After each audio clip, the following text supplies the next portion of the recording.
Hello, y'all. How's it going? I forgot before hitting the start the countdown button to make sure my mouse is right next to me, so that's fun. Oh, I'm also just looking around here. I just realized my phone is, I don't know where. Um, should I go grab that right now? It'll be fine for a minute. It'll be fine for a minute. How's everyone doing? It's Friday. I see Ida. I see Bowser. I see that my controller is nowhere to be seen.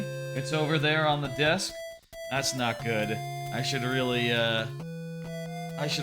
have like a checklist that I run through before I hit the start the stream button. Huh. Well, I do have the player's guide for Luigi's Mansion, which is not going to be very helpful for tonight, but would have been helpful to have had gotten out last night, perhaps, where we were doing Luigi's Mansion. And by the way, if you're wondering, finishing that next Tuesday on Halloween. I knew it was in a box somewhere. I went and fished it out today. And, yeah, I guess we'll see more of that, next week. Folks, couple things up top, then I'm going to, like, run and get my phone and the controller and stuff. Couple things I want to just touch on real fast. First off, did y'all hear about Twitch lifting restrictions for streaming to YouTube at the same time? Mostly. So, yeah, so, that is a brand new thing that Twitch will let you do. There are some restrictions, like you can't, like, directly direct people to watch the YouTube version instead. Stuff like that, which I will say, I feel like I'd rather y'all, in live anyway, I'd rather see people watching the Twitch, considering that I am not, like, anywhere near monetization for YouTube, so, you know, it's not like views over there make me anything, you know? Whereas a view on Twitch is, I don't know, worth some fraction of a cent. Probably not a lot, but still, you know, hey. There is, like, some advantage to Twitch, wherein I would not, like, direct y'all to leave Twitch entirely or something, but, something I'm thinking about now is that it'd be great to do that. I will say there are complications, like, it seems like there's no such thing as a viewer bots over on YouTube, and honestly, even if there was, I'm not sure, like, how that would work with the regular viewer bot that we have, right? Like, can we merge the two viewer bots, queues and all? Or would there just be two viewer bots that I was drawing from? Or would it be just like, okay, for YouTube viewers not to be able to submit levels? And to be directed like, oh, go to Twitch if you want to submit a level. That seems weird to me. I don't know. I don't know what we're gonna do about that. If y'all have ideas, thoughts, I'd love to hear them. Comment them if you're watching the YouTube VOD later. Would you be okay with watching watching a live stream where you can't submit your levels directly on the service that you're watching it on? I'll say you'll probably have to face that reality, maybe like as soon as next week. Thinking about this. I want to try it, and I'm thinking next Monday's stream, I'm gonna try to get that all set up, streaming to both Twitch and YouTube. But for now, I will say I have set up alerts now for the YouTube. So, if you were to go to the YouTube and, say, drop a subscription, you should see an alert fly across the screen. Similar to, similar to Twitch. I am not currently streaming to YouTube. I'm gonna figure that out next Monday, Lord Bowser. Can someone type, by the way, exclamation point YouTube real fast, just to make that, the link for that appear in chat. Again, I'll say, not directing anyone to watch YouTube instead. I'm just saying I want to provide the option. if I don't know if any. I'm curious if we can test that real fast. If anyone hasn't subscribed to the YouTube, you know, let me know if you do and we don't see anything, because I am really not sure. You know, haven't been able to test it like practically. I'm very looking forward to the first time we actually see that in motion. It does depend on someone like not being already subscribed, I'm betting. And by the way, if you're wondering, YouTube subscription is the same as the Twitch follow. And we'll have a very similar alert. Yeah, so that's out there. Maybe we'll see a rocket fly by that says YouTube instead of Twitch. Also, by the way, on the follow emote, or the follow alert, I have now, it now specifies that it's on Twitch that they're following. So it says following on Twitch. Not sure if that's good or the best practices, but feel like it's probably a good idea considering that it will be in, the stream will be in both places relatively soon. A little bit more future-proofed there. And also on the VOD, it'll be more clear. I will say there's no such distinction when it comes to subs, cheers, etc. because, yeah, sub is just a premium thing on Twitch. And I think it's, I would say that subbed is different from subscribed on YouTube. Like, it's a whole, clearly a different thing. Anyway. Also, just want to highlight the next week's schedule will be different from usual. There are reasons for that. Let me pull up the schedule and show you what's going on. Here's the schedule. Monday is Twilight Princess, but then Tuesday, I'm going to be finishing off Luigi's Mansion. The 4th area, basically, and that leads up to the end of the game. That'll be fun. There'll be no Thursday stream because Friday will be the 2-year Streamiversary stream, wherein I'm celebrating, like, 2 years of streaming. If you're wondering, like, what are the detailed plans for that, well, let me show you. I got a whole promo card here. You can see there's the 2-year Streamiversary stream. It's Friday, November 3rd. It starts at 2 p.m. Central. And, you know, it'll be on the Twitch channel. I guess it'll also be on the YouTube at that point. Should I? You know what? Twitch probably doesn't look kindly on putting a YouTube link in there as well. That's probably against the terms of service for this simul-stream thing. First, that stream is going to be a full Banjo-Kazooie full playthrough, one sesh. I've played Banjo-Kazooie many times, but usually I do it in, like, multiple sessions. You know, I sort of savor it, you know, do, like, a level at a time and then, like, quit until another day. But on Friday, I'm gonna do it all in one session. I'm not sure how long that's gonna take. I'm hoping for around 6 hours. And, that seems to be about a good... That seems about, like, my average time. 6 or 7 hours I can do 100% Banjo-Kazooie. And if you're wondering, that will be the Xbox version. So I'm gonna do it on the old Xbox Series X.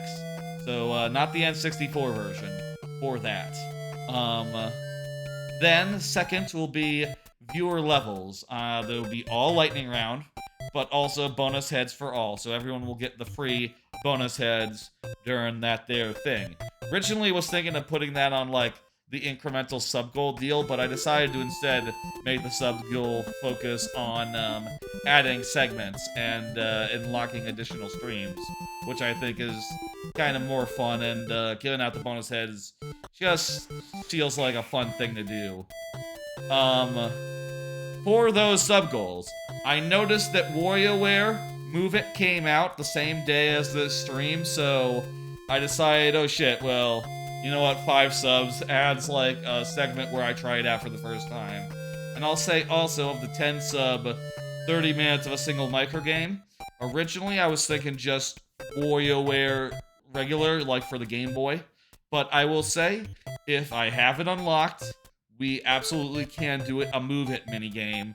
Provided in Move It, there's a place where you can play the same minigame again and again and again and again for high score, like in older WarioWare games. I'm sure WarioWare, the last one, had that as well. And the only thing I say is that, you know, I need to have unlocked it, so, you know, pay attention, I guess. And I'll say also that chat gets to choose, and, you know, could be something really mean. Like, you know, there's that one where you're just going like this in the trailer. Like, imagine making me do that for 30 minutes. That could be fun, I think. And at 20 subs, there'll be like a DK64 all Beaver Bother stream, wherein, like, there'll be DK64 randomizer, and every minigame will be like... Every golden banana will require me to do the very bad Beaver Bother minigame, which should be, hell. That'll be at the 20 slot, 20 subs.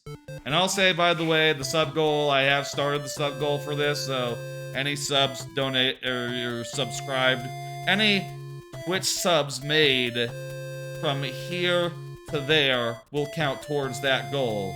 Okay? Simple enough. So, all those goals, you know, we hit one of them, we hit two of them, we hit, you know, all of them, whatever. I just think that'll be fun. I feel like with sub goals, it's more fun to have, like, an incremental thing where there's, like, something to aim for on the high end, but even if we only get a handful, we can maybe still get something, you know? And, yeah, that's what I'm thinking. That'll be next week, 2 p.m. Central, going long. Like I said before, I don't want this to go any longer than, like, 10, 12 hours. Mostly because I really don't want to have to split the VOD later on YouTube. If you're doing, like, a YouTube stream at the same time, how does that work? Like, if you end up streaming for more than 12 hours. I don't know, I guess I'll find out that stuff. I'll try to avoid finding out that stuff. I don't want to, like, go over 12 hours, I'll say. But, we'll see what happens. Anyway, there's the plan. There's the plan for next week's stream. I will say again, going to try streaming to YouTube on the next stream at the same time, you know, since Twitch allows it now. In the meantime, if anyone were to subscribe on YouTube, we will see an alert now, so, you know, take that as a... I would love it if someone were to test that out for me. And if someone does test it out by subscribing on YouTube, and it doesn't work, please tell me, because I need to know that it doesn't work. Anyway, I'm gonna grab my controller and my phone, and then we will start the viewer levels. 1 second.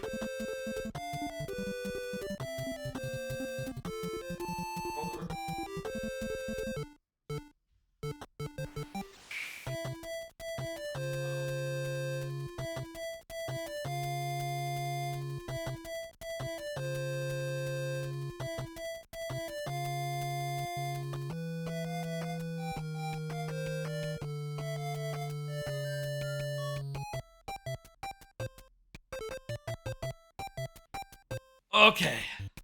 My phone was pretty far away. It's like as far away as it could have been. Go figure.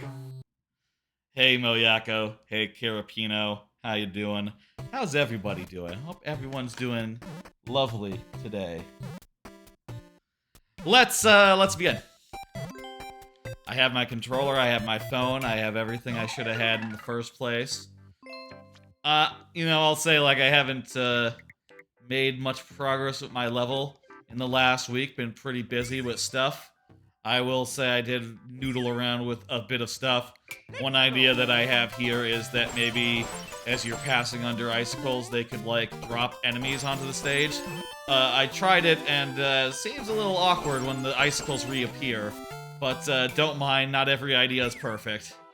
Some ideas are, you know, not gonna work out, I suppose. I forgot that the icicles respawned instantly is what I did. Anyway, moving on. Let's get the viewer levels started. Let's do this business as per usual. Hitting next here. First up is Lord Bowser. I'll say how this works, by the way, while I am, you know, while I am talking. I'm always talking. That's how these streams go. Try to move the microphone just a bit closer. Move it a bit up. Yeah. I moved it a bit so I would have like less shadow on my face during Luigi's Mansion. We'll try moving it back now. Let me say how this all operates, how this works. If you are here when your level comes up, we give it the full time of day, which outside the lightning round means 15 minutes plus 5 last tries if that's not enough. If you are not here, we still play the level, but we do so in very nearly but not quite sudden death, where we only have 2 tries to beat the level, which is very few, if you know. Very few lives, just 2. Well, refreshing at checkpoints.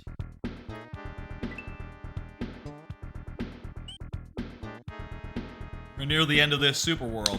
This is the 8th world. I'm covering that up so you can't tell, but trust me, it's world 8. Lovely.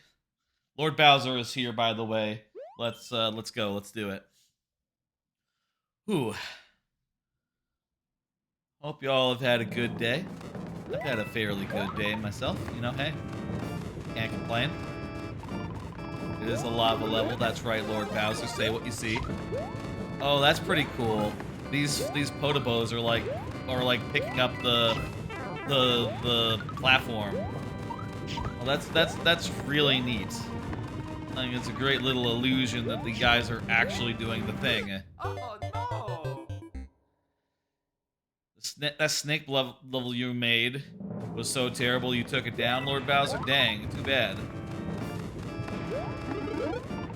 Wasn't living up to your expectations then? Wasn't quite right. These things aren't like, nothing's firing out of these. I thought we need to play this a little bit carefully.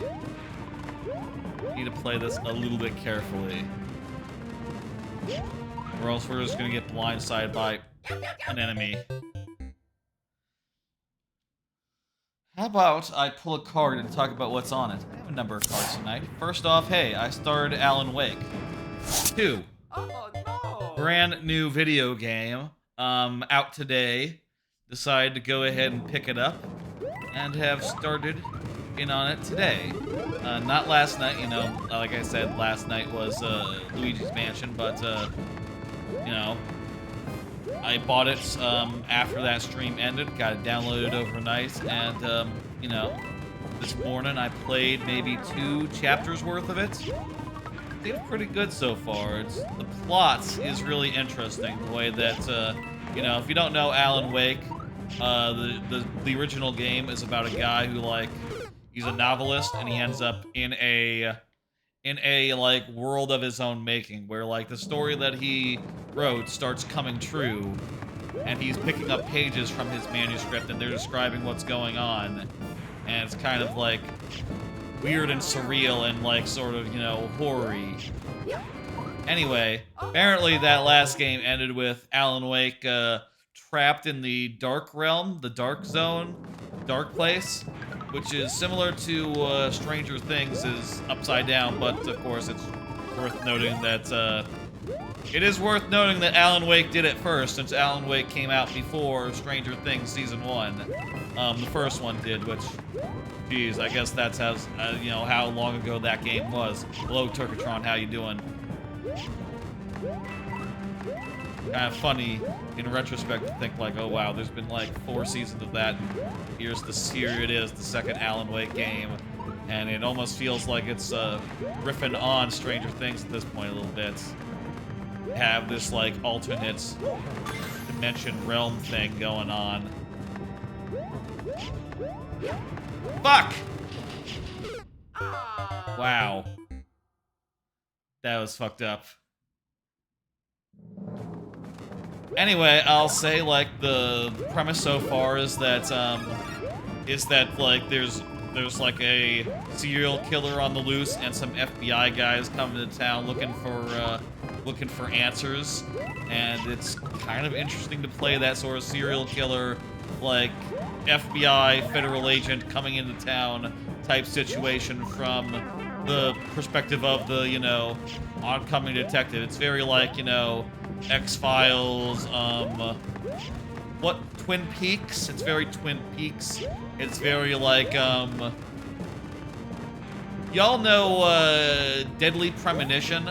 The, like, game, the Xbox 360 game? It's very Deadly Premonition, with itself is very Twin Peaks. And I think that's kind of, cool. Hello, Luce Bits, how's it going? Damn, we gamed over. I think that's pretty cool, like, that it's, you know, it has that whole angle to it, and that's very interesting. I'll say, in the first 2 chapters, there is a bit of combat, and, I don't know, man. The combat is where maybe Alan Wake 2 starts to lose me a bit, because it's just like, okay, well, you have the flashlight, and the flashlight can take down their armor, and then you have to fill enemies with like 12 bullets. How many bullets do you have? Like 10?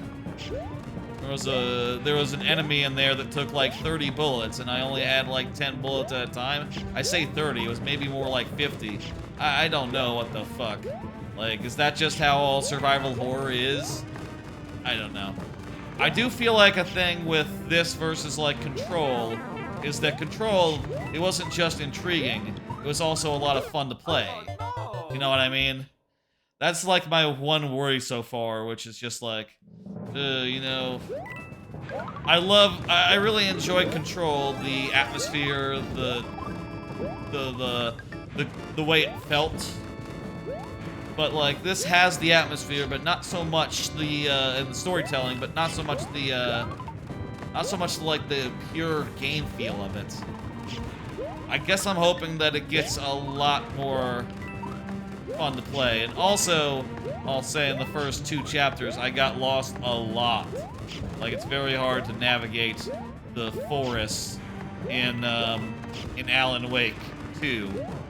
And they even comment on that a lot, like the characters know, like they're just constantly getting lost and going like, yeah man, these forests, they're hard to navigate, Jesus Christ, just trees and trees everywhere. The hell. This level is, Jesus, tough, yeah. I jumped while I was on the treadmill and that slowed me down a bit. Anyway, I'll say Alan Wake 2, the plot is really pulling me along. I'm very interested in what's happening next, and I'm looking forward to playing probably a good deal of it this weekend.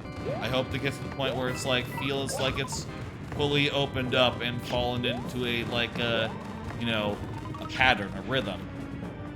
Don't think it's quite there yet, but I'm sure it'll get there relatively soon, like.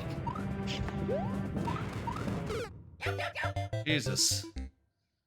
How about another card? I also finished 100% Super Mario Brothers Wonder. Actually, I did this like last weekend. I did it like I finished the game 100% on like Sunday, and have been since like noodling around with it a little bit, doing dumb stuff like you know, playing the semi-final level, but with the bouncing badge, where I'm just like constantly bouncing, and you know, going through that and thinking to myself like, oh man, like people are saying that these levels are hard. I don't know, man. I bounced through it. I used the bouncy badge. I will say, of Mario Wonder, one thing that surprised me is that I really did like the multiplayer aspect of it, and seeing Ghosts, I thought that they did a great job of, like, you know, making it so that people could use standees or themselves to, like, hint things to other player. I feel like that was especially good in, like, the puzzle levels, where, like, you'd see a standee just, like, in the middle of the air, and you'd be able to say, like, oh, invisible platform right there. Brilliant. Thanks for the message, guy. You know, very fun to do stuff like that. And I also found, like, I honestly thought I would, like, avoid this, but I found that being revived is actually fun. It's fun to, like, rush towards another player and get a revive, while playing online. You know, I thought I would be a little bit more stubborn about that, but it turns out, who gives a fuck? Just go ahead, you know, go catch your pal, you know, and you need a revive, you just go take it, I figure. Hello, Sabattle. Battle? There we go. How you doing? As far as badges go, I found... I'm curious. Y'all, I'm sure a lot of y'all have been playing Mario Wonder, right? What would you say your favorite badge is? I think... I really did think it'd be the hover, right? Like, that's what I would have thought going in, but... in practice, I think that the like, super good spin jump, you know, the spin double jump thing, that one I think is my favorite. Just getting a second jump in midair is just really powerful. Makes me think of like Funky Kong in Tropical Freeze, or maybe like you know, Dixie as well in Tropical Freeze also has like a double jump, which allows you to do a lot of stuff like, you know, save yourself from certain demise, get extra height when you need it, and it's just incredibly flexible. One of the more flexible things you can use to save your life, which I think is just lovely. Loose 8-bits going for the floaty jump. Interesting. I didn't really feel much of a difference myself between the floaty jump and the regular jump. I'll say, like, also I got really late. I'm not sure if you can get. I got one item really late, and that badge was the like the triple jump badge, sort of. You know, the one. I got that one really late, like after the game was over, so I didn't actually use it that much. People like that one. It's interesting. I think it's really interesting that they, like, put in so many different options and had them all feeling, like, different, you know? And some of them have trade-offs and some of them don't, and I really think it's going to be really fascinating to watch, like, speedruns and stuff develop.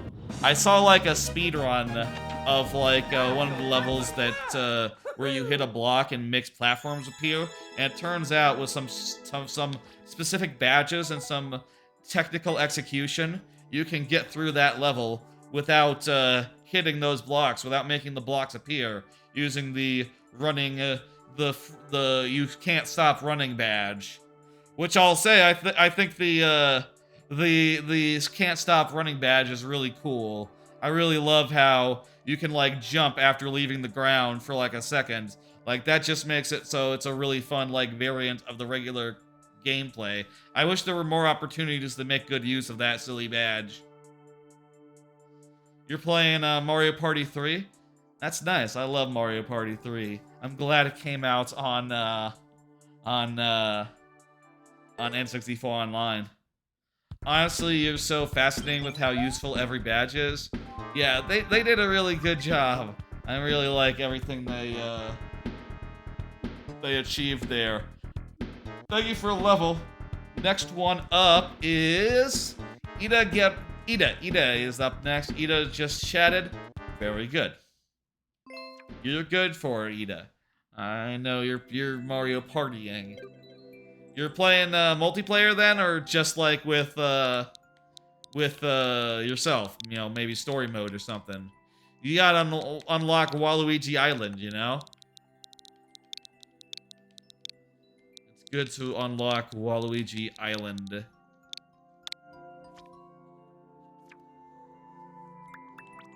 One of the best maps in the game, you know? Alright, Super World? I'm gonna go with the Super World, if that sounds good. We're still in World 1. Now on to the Fortress. I'm gonna save the next card for a minute. Probably we'll get through this level soon enough, and then we'll pull the next card. Anyway, Wonder, I thought it's phenomenal. I think it's wonderful. I do think that part of me is like a little underwhelmed, I guess. That's silly. It's a really fucking good. I do think it has issues. Like, I think my main issue is just that the Bowser Jr. boss fights are uninspired. Like, I'm sorry, you know, Mario Wonder, but we've been fighting that fight exactly with, like, you know, silly little variations upon it for literally 40 years. Oh no! Eh. Heh. The World 6 boss was cool. Which was the World 6 boss? I'm trying to remember.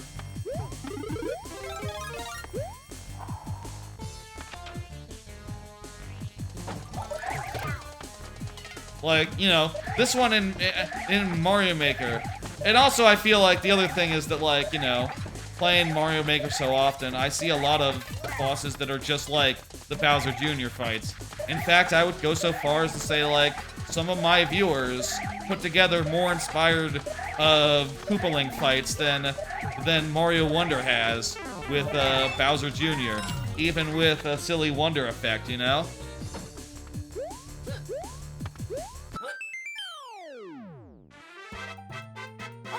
You gotta play Mario Wonder to find out too.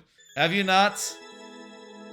I'll say I don't think it's a huge spoiler to say, like, Bowser Jr. is the same as always. That, to me, comes off as more of a review note. You know, like, yeah, the boss battles are a little uninspired, sorry. You know, the Wonder effects are phenomenal, though. Like, I feel like they were just constantly surprising and exciting. What do you think of the secret world? They seem more difficult than the rest of the game. I think they should be more difficult, Fonsoroy. I'll say I was able to clear them without too much trouble. I'll say, like, playing through Mario Wonder,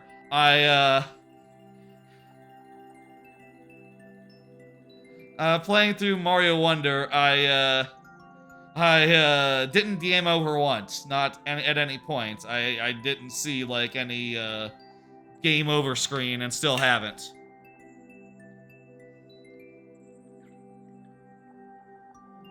I'll say Bowser Jr. is in multiple of the trailers, so I don't think it's much of a spoiler to say, like, yeah, he's exactly what you would think.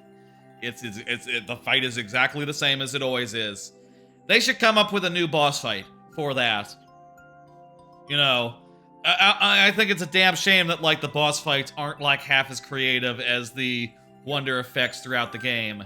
Thank you, I'm gonna go ahead and hit complete. That said, you know, hey, every level was really well designed. The Wonder effects were exciting and just wonderful. I think 1, 2 especially, you know the one. You might have seen it, you might have heard about it. I feel like most people have... I feel like a lot of streams where I watch them go into it, it's just like, yeah, oh, I've heard this is coming, you know, something like that. Piranha plants, you know, the piranha plant one, I won't say no more because you gotta see it. You know, you gotta see it, but goddamn, that one is just a top tier. Like 1, 2 especially, and you know, the couple of times where it comes back sorta a little bit. They do reuse the Wonder effects a few times, but you know, whenever they do, I feel like they got more to say. You know, they got more to do. Karaspino, can you confirm real fast?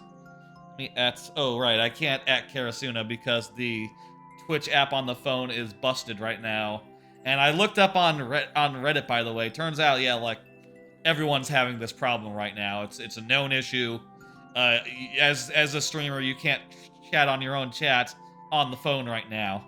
And since I'm a couch streamer, the keyboard is way over there. I'm not... Yeah, that's not happening. Karaspino, can you please confirm? Can someone at Karaspino real fast, just for shits and giggles? Thanks. Meanwhile, let me do another card. I wonder how Wonder will work for the next year's July 4th stream. This is something I've been wondering, because this year, right? For July 4th, I did a stream where I played through, like, 7 or 8 or 9 different 2D Mario games, and I had them all randomized, and there's Karaspino, how you doing? Thank you.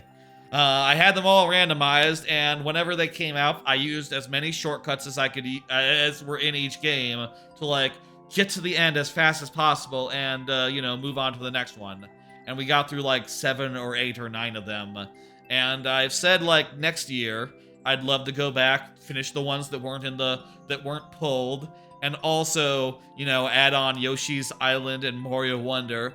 And the one thing that gives me pause is that Mario Wonder has no shortcuts in it. So, what the fuck is it gonna take like 4 hours of that stream to go through Mario Wonder?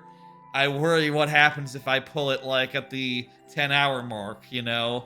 Like, that's gonna be worrisome. I guess I'll just have to plan around it, and if, you know, we're at 8 hours, maybe don't do another game, I guess, next 4th of July. I'm wondering, like, how fast you can do that game. I'm wondering, like, how fast I could do that game. Like, maybe if I'm just, like, going for the necessary ones, you know, only the Wonder Seeds that I know that I 100% need. Maybe then it'll be faster. But I'm really not certain.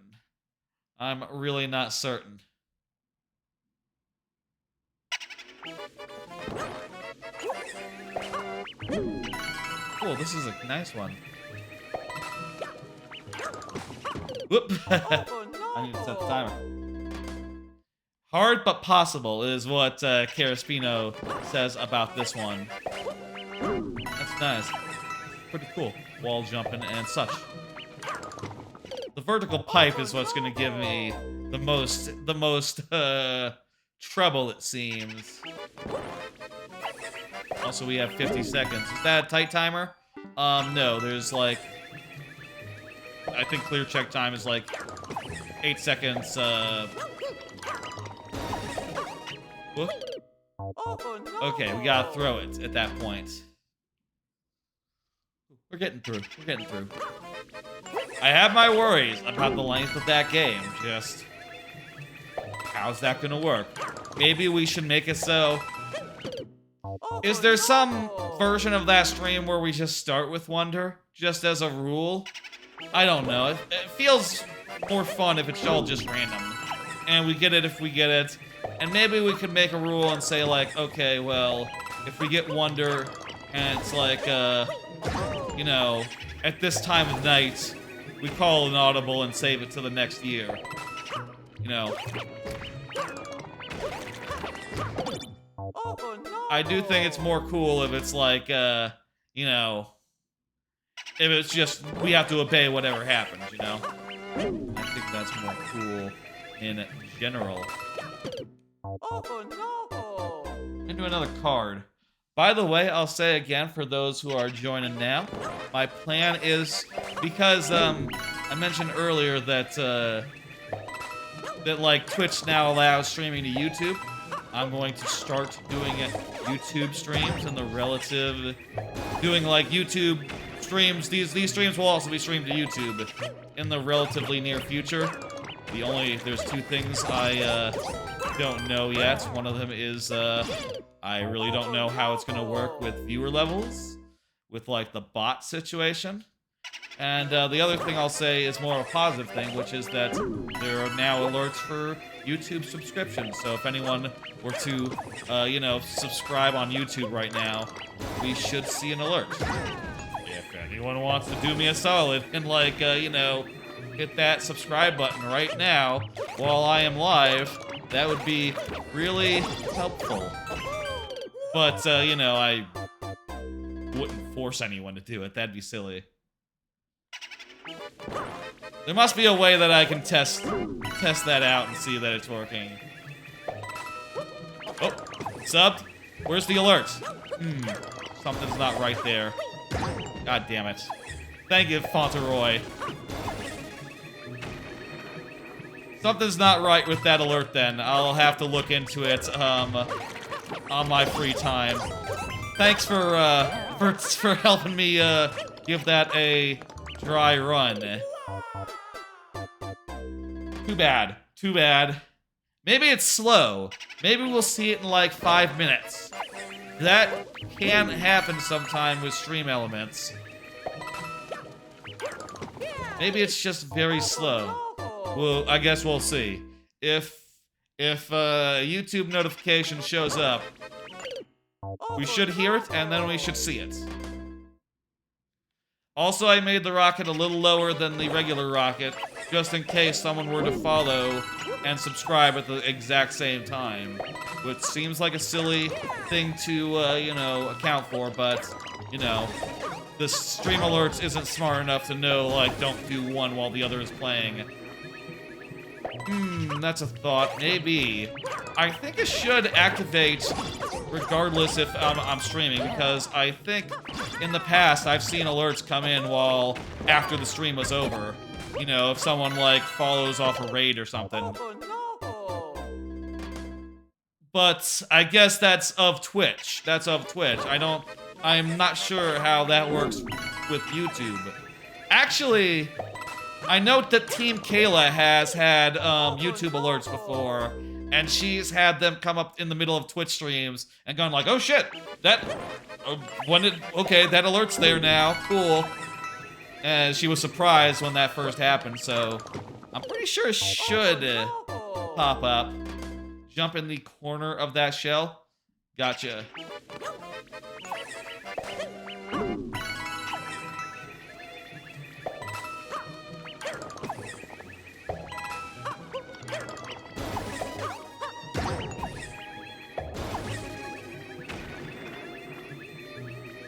And by the way, I'll say that the YouTube has, you know, very nice archives of every stream that I do. And, you know, with like a full description and timestamps and everything.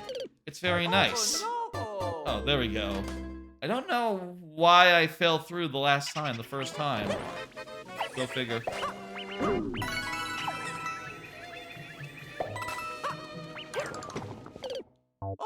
You don't do stream archives? I like to archive, you know, hey. I didn't for like the first, basically 6-7 months of streaming. And then I sort of kicked myself once I realized that, oh, you know, you can't just export to Twitch and not even do like the work of, you know, like actually posting it publicly if you just want to keep it for safekeeping, right? Like, you could just do that. Anyway, I kind of wish I had, now that I've decided to. It's just, you know, the first couple of months is just gone, you know? YouTube does have some nice advantages over Twitch as far as certain tech stuff goes. Like what? Supporting, like, higher resolutions and stuff? I know that, like, there's a harsher bitrate limit on Twitch. And I'll say one of Twitch's conditions is that you cannot go above. You can't have a nicer version of the stream somewhere else, so we are still limited to Twitch's bitrate. Whoops. Oh no!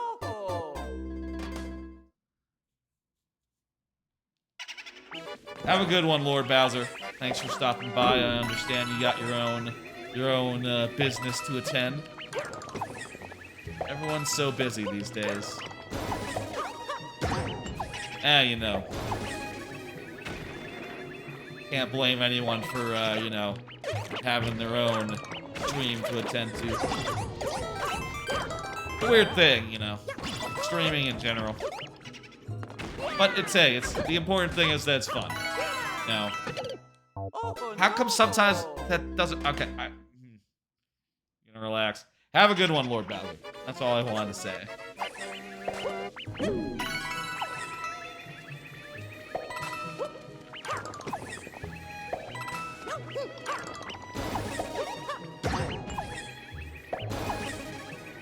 It's been a bit and there's still been no notification, so I assume it's just borked. I'll say, I wasn't sure, like, I have, like, one YouTube channel that's, like, I have, like, 2 YouTube accounts, and I'm not sure, like, which one that's connected to my email is the real one versus, like, just one that, isn't, you know, isn't so real. Oh, shit, I see what I do. YouTube live streams can look a lot nicer if you stream at higher resolutions. Technically, YouTube can stream in a more efficient protocol, but that is a teacher you haven't tested yourself. Yeah. I mean, I really like the raid feature on Twitch, right? I feel like that's just a great way of, like, directing people. I really like emotes. I really like the custom emote thing Twitch has. Personally, if you're asking me, I feel like I'm more aligned with, like, Twitch for streams and YouTube for archives. You know. That said, I have watched, like, a number of Giant Bomb streams on YouTube recently, and, like, oh, it's kind of nice just to have it so I can rewind from the start or something. You know, do stuff like that. If I want to start from the start, like, immediately, I can, and it's fine, and, you know, whatever.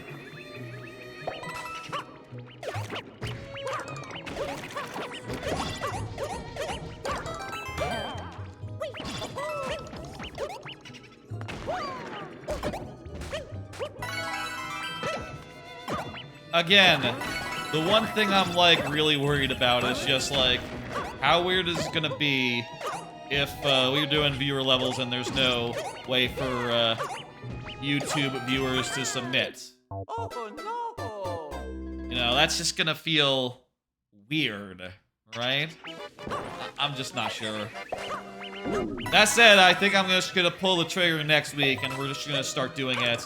And, you know, hopefully it would be great if if someone who makes a viewer level bot were to support some sort of, like, you know, were to make a YouTube bot. I'm not sure if such thing is feasible, but, you know, I would like to have it so that all my viewers, no matter where they are, can submit levels. I guess there is also some worry of, like, oh, what if people double dip? What if they go over to YouTube and submit a level over there as well? You know, if you had, like, 2 queues in 2 places. I feel like that's gotta be honor system, and also, you know, people could easily make multiple Twitch accounts if they really wanted to cheat anyway, so, you know, not like the current system is infallible, you know, unbeatable. Or, you know, not prone to abuse. I think how that works.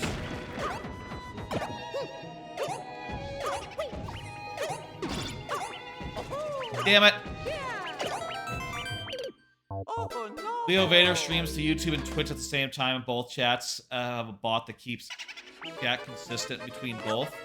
I've heard, I think that, first off, the viewer level bot on Twitch side wouldn't be able to, like, take, infinite additions from, unless there's a way. First off, for a start, it is worth noting that, like, Twitch, in their policy change, does say, like, okay, well, you can't use a third-party application to combine chats. So they are specifically outlawing that.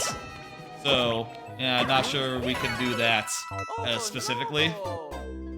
But also, I'm pretty sure if we tried to use something like that for the viewer level bots, it would only be able to get, like, 1 level from YouTube because, you know, the bot would be, like, a specific... The bot wouldn't be able to treat... I mean, I guess it could if the bot were, like, specifically programmed and, like, made to recognize, like, okay, this is coming from YouTube. This part of the message is the YouTuber name, you know? So use this instead of the Twitch account name. But, that's maybe more of a question for the developer of this, viewer levels, you know, this viewer levels thing. Viewerlevels.com, I think, is the thing. I asked in their Discord, like, hey, you know, with YouTube now being supported, you know, for multi-stream purposes, it'd be really nice to have some solution for this. Or, like, a bot, or even if there was a bot for YouTube. Even if it wasn't, like, connected to a bot. Even if they weren't, like, combined into one queue, it'd be great just to have that option. And also, again, like I said, I don't think there's anyone... I couldn't find any evidence of a YouTube viewer level bot, just in general. Not even, like, a one that also does Twitch, but, like, doesn't seem like it's a thing. Period. Which is a little worrying. Maybe YouTube viewers just want to watch, and they're okay, like, coming over to submit. You know, That seems weird, though.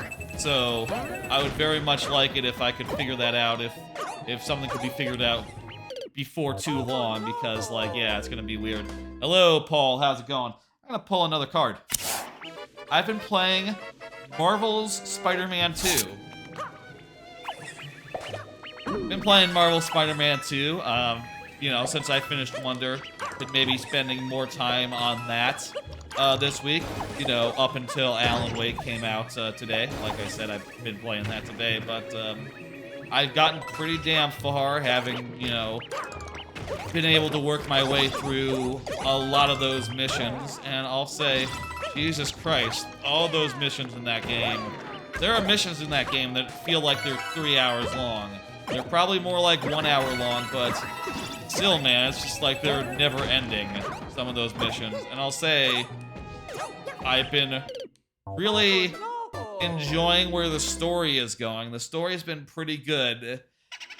I just get kind of frustrated with, like, how long it takes to work through it.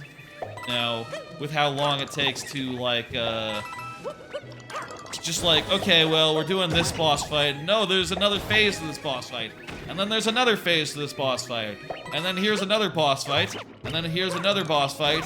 And, okay, in the same mission now, time for another boss fight.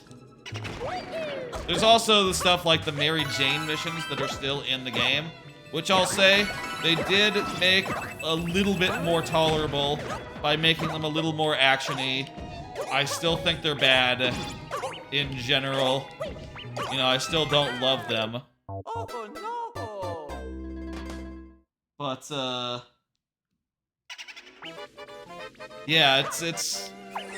I'll say I'm enjoying going through it mostly, but I do have my frustration with it.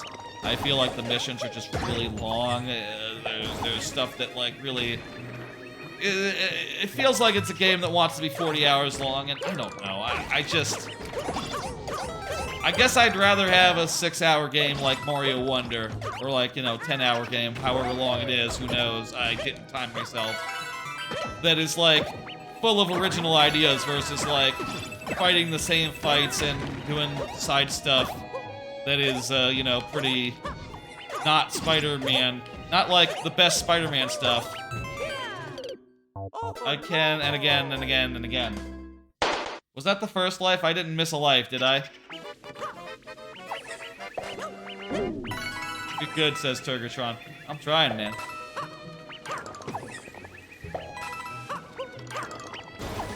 Where we have 4 last tries now. Let's do it. I'll say again, I'm enjoying the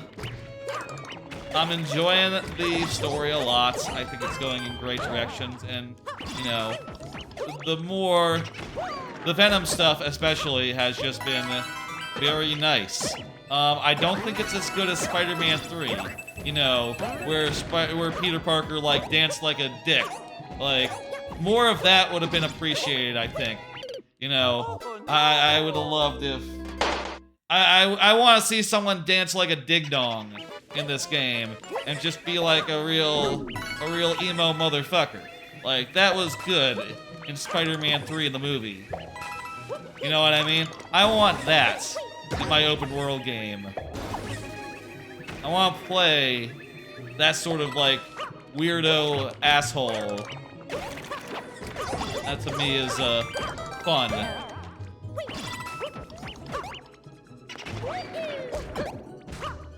I'll say, of the Spider-Man games, I think I enjoyed the first one the best. Miles Morales, it's less, like, bloated, but it took away the impact web, which was the most powerful ability in the game, and the most fun that I had playing that first game. You know, impact webbing everyone. And I was really disappointed when they took it out of the second game, and, you know, Miles Morales. And especially disappointed to realize, like, oh, it's not in number 2 as well. It's actually just gone for the count, which I find to be very disappointing. The impact web was, the best. Some of the super moves you get in this one kind of make up for it a little bit, but I still just miss that impact web, personally. I think, and I don't know if this is unpopular, I feel like Spider-Man the 2 might be not as good. What's the difference between impact web and concussion web? What's concussion web? Concussion web. You mean the thing that like does an AoE? That like blasts you back? I haven't gotten that many of the upgrades. If there's something that makes it as good as impact web, I haven't gotten enough hero tokens to like nearly unlock everything, even though I've gotten like pretty late into the game. It's one of the gadgets. I think that one's just an AoE. The thing that's great about the impact web is it basically like fully webs up an enemy, you know, the equivalent of like 3 web shots, which is just really fucking good for instantly disposing of a guy potentially, especially if the impact web also like carries them into a wall and just like webs them up automatically when they hit the wall. Thank you, Caraspino. We didn't quite do it, but hey, what are you gonna do? Thank you for the level. Let me go ahead and hit next. Moyako, you are up. Someone at Moyako real fast. I think the concussion web... Yeah, I think the concussion web is different. If there's like an ultimate or something that works like the impact web, maybe that'd be fine, you know. I wouldn't be surprised if there is something like that. There is a super move that has AoE dash that also webs up bad guys. Yeah, I think I have that now. More webbing, I think, is like what I want, and maybe I just need to like go down some tech trees and maybe all those stuff is there. I don't know, I came out of Miles Morales like, you know, not quite feeling how the combat stuck together, you know, without the impact web, and I was just a little bit bummed. I will say, like, having the secondary webs work by doing a button combination rather than like equipping different items, I do think is a smart change. But at the same time, I would rather have impact web than ricochet web, I think. I don't know. I haven't actually gotten it, ricochet web. Maybe ricochet web is really good. I've been doing so few side quests, I have been unable to unlock shit, I'll say. By the way, let's say 7:45 as far as when the lightning round will start. So, like a full 45 minutes from now. Oh, jeez. We picked the wrong guys to go between.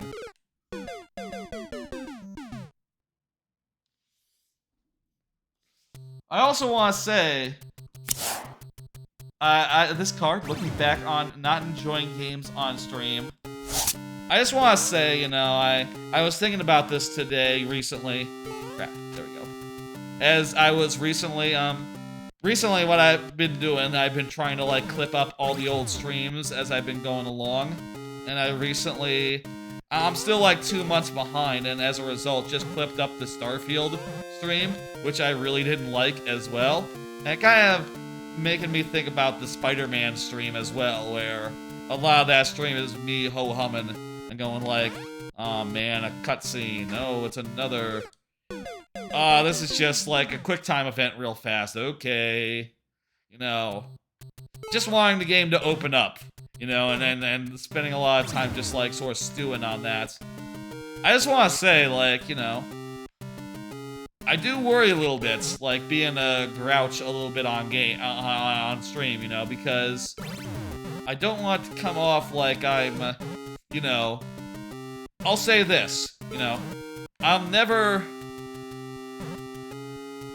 don't want to play it up, you know, I don't want to be like a old style YouTuber, you know, like a nostalgia critic, or like a, you know, what's the other one? The more famous one. Angry Video Game Nerd, where I'm just like, you know, playing up into a character and like, exaggerating how I feel about these games. I'll say, like, you know, I want to be clear, like, you know, if I'm not digging a game, it's because I'm not digging a game. It's like, I'm just playing it, I'm getting frustrated, I'm getting bored, I'm like getting like irritated, and you know, that can happen. I'm not like trying to play that up, you know, unless it's like really funny, I guess, and it's usually not that funny, right?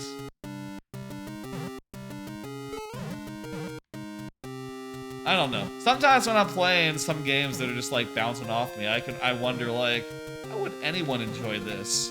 Maybe that's a silly thing to think, you know, because I know some people really enjoyed Starfield, really actually like Starfield, and I just go in there and it's like, okay, well, it seems like you pick up like a half dozen items, and then you have to crawl back to a shop to sell all your shit.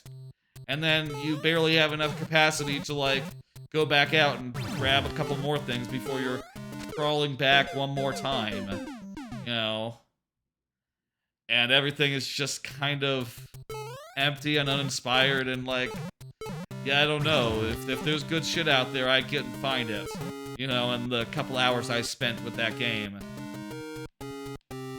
Actually uninstalled it the other day. I was making room for some games that are coming out, and I said like, oh, hey, Starfield is like 100 gigs. Well, let's get rid of that. Mortal Kombat 1, I finished that campaign. I can get rid of that one as well now. Hey, what do you know?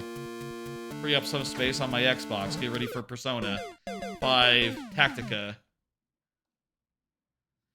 I will also say, off topic, you know, little tangent.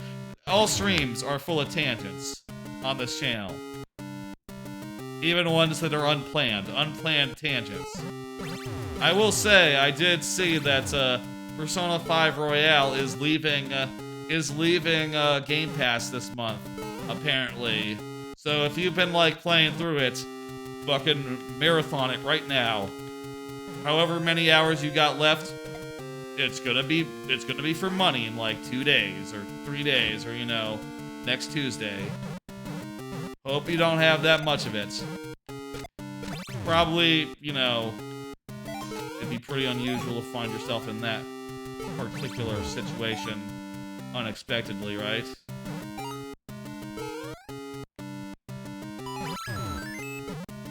Nice. Okay, how are we gonna do this? Gotta let it pass. Run after it.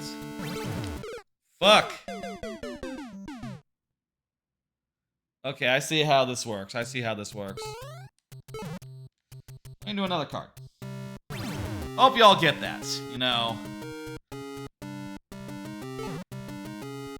I don't really want to play up a character, you know, play up the thing. That's not how I like to do. If I have criticisms, I mean them. Or I'm being funny about it, in which case you can probably tell. Like, I'll be smirking. I'll be like, you know, it'll be obvious if I'm joking. Bah! Also been playing Marvel Snap, as per usual. I will say I've just been sort of, you know, hovering around the same level that I've been for a while. I'm around 93 right now on ladder. I'm trying to get to Infinite this season, but I only have a few days left to do it, so I really need to, like, hustle a little bit in the next few days and not lose as much as possible. I might be able to do it, I don't know. I guess we'll see. I'll say that, I'm interested in playing a new... I made a new deck the other day for the first time in a while, because they recently did some nerfs and buffs. Some of the nerfs affected some of my decks that I was depending on for ages, and as a result, I think I now have a new deck, which I've been like noodling with a little bit. It's not very good yet, but here it is. It is an ongoing deck around Spectrum. Oh, what is that line doing in there? I must have accidentally annotated on my iPhone. Oh well, doesn't matter, that's fine. It's a Spectrum deck based around doing like long Spectrum because Spectrum just got buffed. That's pretty. I'm I think this deck is, like, pretty rough. You know, it only has, like, the 1 win condition right now. Needs, like, more. I'll say I did see, like, a YouTube video from, like, some Marvel Snaps content creators. Specifically, Marvel Snap content creators Cozy Snap, who was going over, like, a very similar ongoing archetype that is, like, supposed to be pretty good now, and I'm interested in, like, folding in some more lessons from his, that video.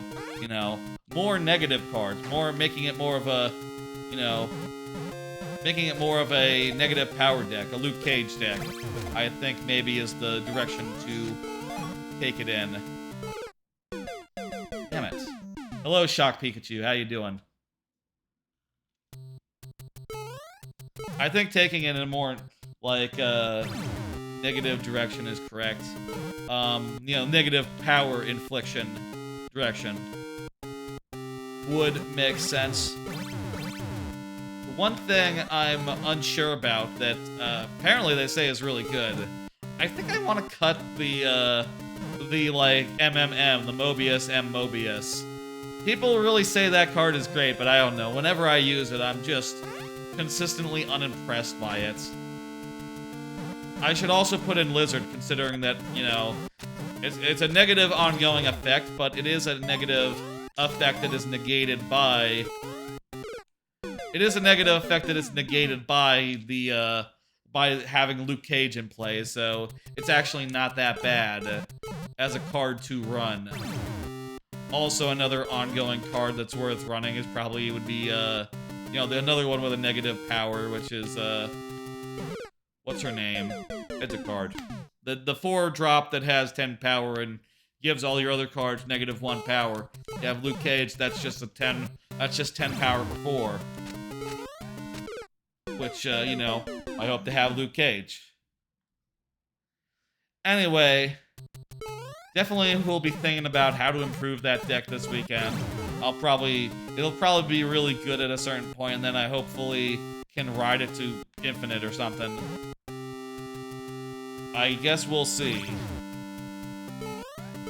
I would like to have Infinite this season, considering I've had it for the last couple of seasons. It's just been a rougher time. For me, anyway. I guess, like, I haven't gotten into any of the meta decks this season, and my old standbys have been nerfed into a bad spot, so I just haven't known what to do. I've been, like, switching back and forth between, you know, like, various non-meta decks, which, maybe isn't ideal.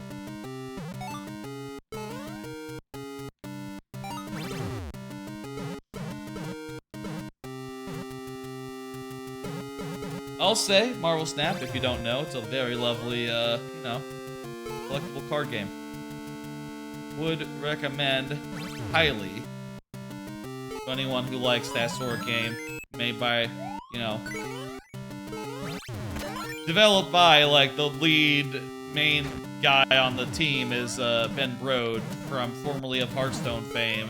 So, you know, he knows a thing or two about making a really good, you know, CCG, basically. Oh, good, we made it to a checkpoint. Lovely. Assuming those spike balls don't hit us down there.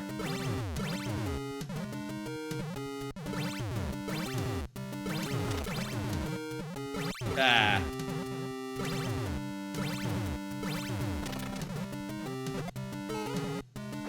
Beautiful. What's next?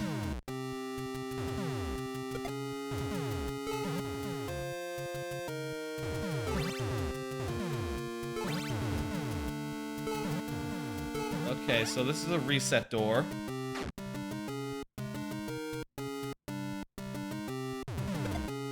So we want to use the spike to jump up. We're going to make the spike jump. Okay. Timing's a little tricky.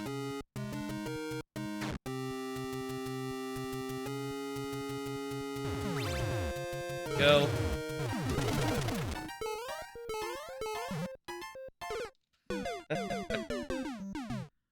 We were basically home free there, too. that's about it as far as games I've been playing this week. Just like the most recent releases, you know, a whole bunch of those, and also Marvel Snap, which I just, you know, continue to play constantly as like a daily thing. Always getting my quests, always getting that all completed. I'll say I haven't gotten any new cards recently. I've been like kind of unimpressed by all the current cards that they got going. I'm kind of waiting for them to put in Werewolf by Night, who seems like a card that's worth like maybe just grabbing. I see how this works.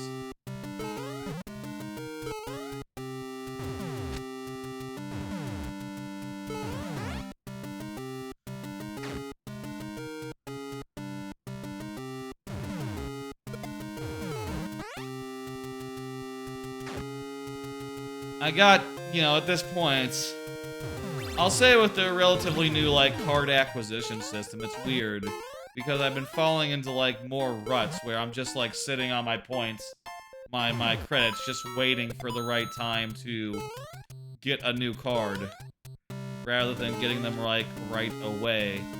What the hell? So we need to, like, do 2 donuts here. Pretty clever. Pretty clever little puzzle.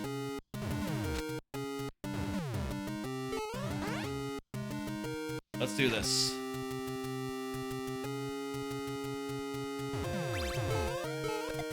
Bah.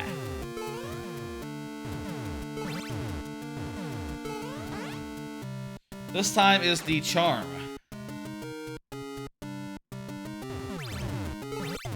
Fuck.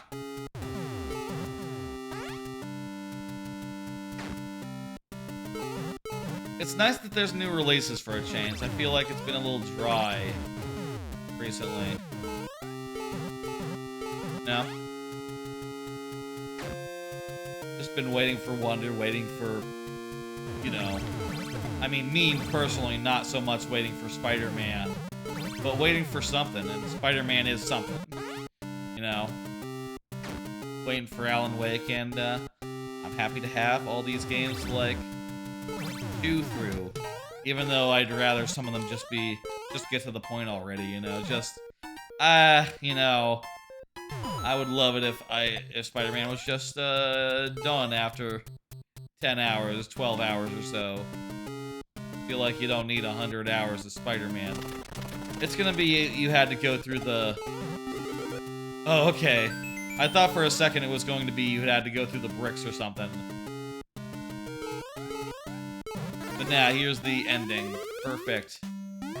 Just as the timer ran out. Oh, I forgot that you could jump over flagpoles. I'm too used to Wonder where it's just all automatic. And you just always, like, you know, you just stop on a dime as soon as you try to jump over the flagpole. I was surprised, honestly, when I went over the flagpole. That's weird. I know how this game works. I played it, like, for thousands of hours.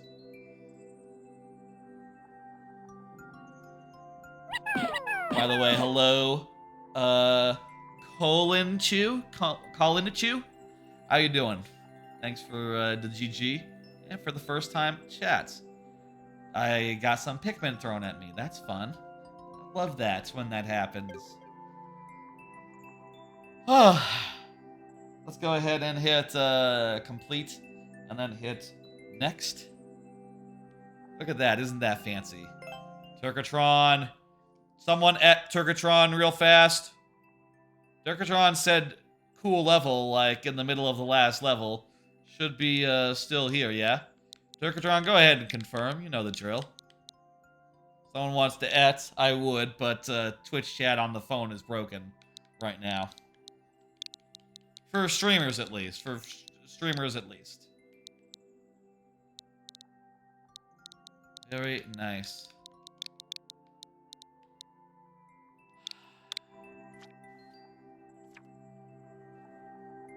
Riddler's Palace. Trust nothing and trust everything. Let me take a drink.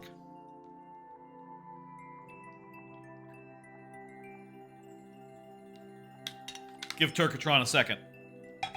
The bot seems to think that Turkatron is not in chat, but I don't know. The bot is sometimes wrong.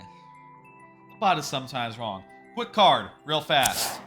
Hey, Mario Party 3 N64 Online. Apparently it's out now. Apparently people are playing it. I am pretty pleased about that. I love Mario Party 3. You don't think that he is? Okay, well, you know, hey, if he's not, it'll be sudden death. I'm really happy about that for multiple reasons. One of which is that, you know, I love Mario Party 3. It's my favorite of the N64 Mario Parties. I think the item system where you can have 3 items is the best item stuff on the N64. Way better than Mario Party 2. The duel system is really fleshed out. There's so many things that are great about Mario Party 3. Waluigi is fantastic.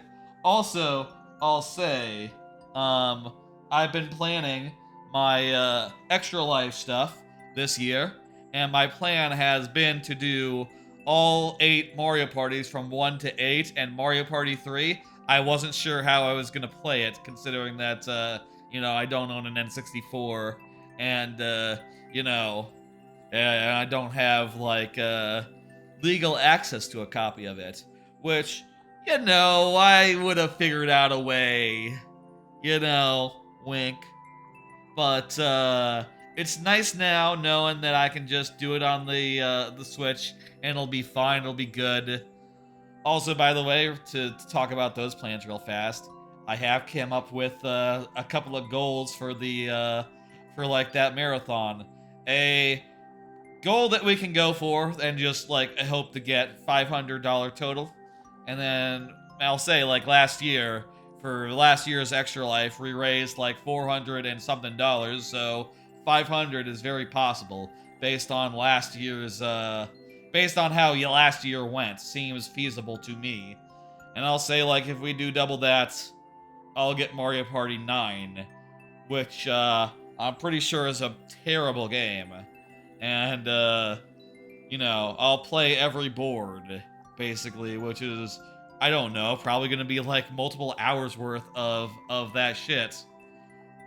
How you doing? Thank you for the level. Colin Chu. Not sure the order of letters there.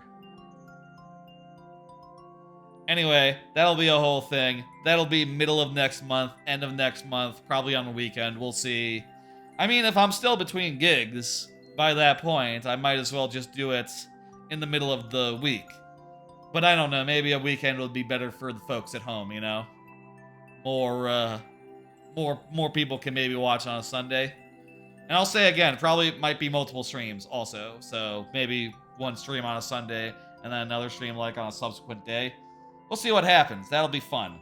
A lot of fun stuff there. And again, the release of hey, there's Turkatron. Perfect.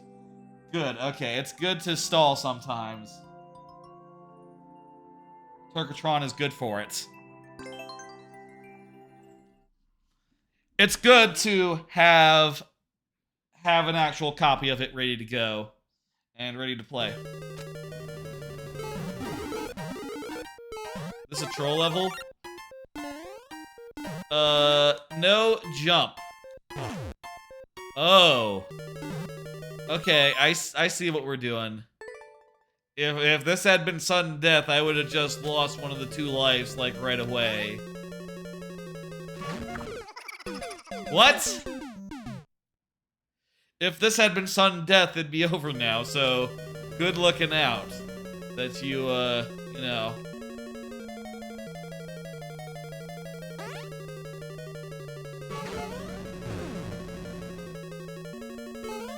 This room, find the key.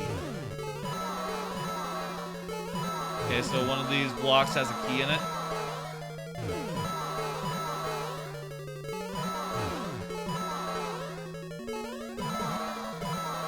So only the first room has the rule of no jump. Subsequent rooms are a little more loosey-goosey. I don't know that I can reach that one. Oh, hang on, I think I got an idea. Wait, no, I don't. From the left and the right, same thing. It's not easier to get from either direction, actually. Anyway, really glad that they finally released Mario Party 3. It's been too damn long since they announced Mario Party 3. I hope there's a lot more games that will come out on N64 Online in the coming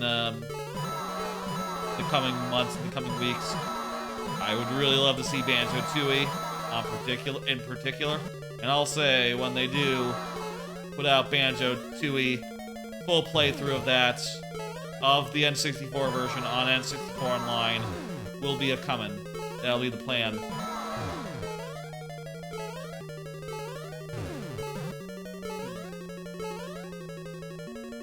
You don't think we have to find it in the previous room, do we?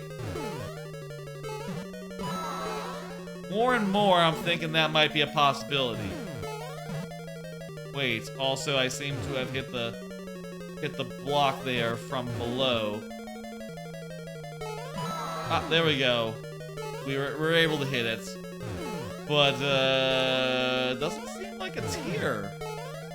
Doesn't seem like it's here. Let's jump into the lava. What?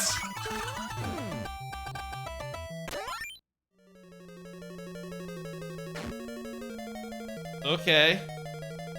There's 2 arrows here. This arrow will kill me. This arrow, on the other hand...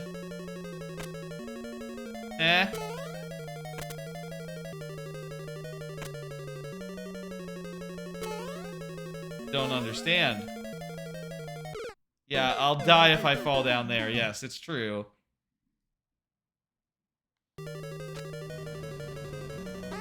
First room, no jump. Second room, you gotta, like, escape the first thing. And then wait until it's safe to go down there. And then, you're good. What the fuck did I jump out of that the first time and escape the spring? I say the first time, the second time, you know what I mean. There we go.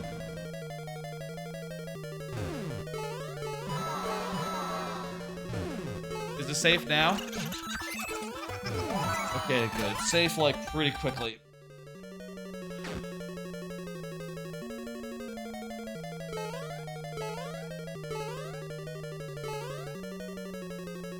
Okay, it seems like those guys start jumping as soon as you release the donut. It might be a coincidence, though.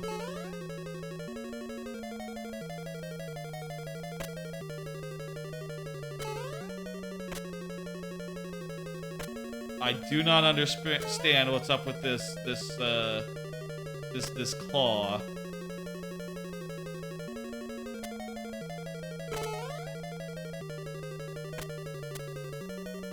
One thing I know is that you can't go in that pipe.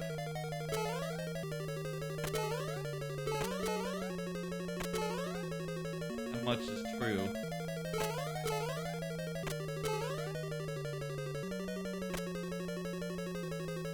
Troll magic.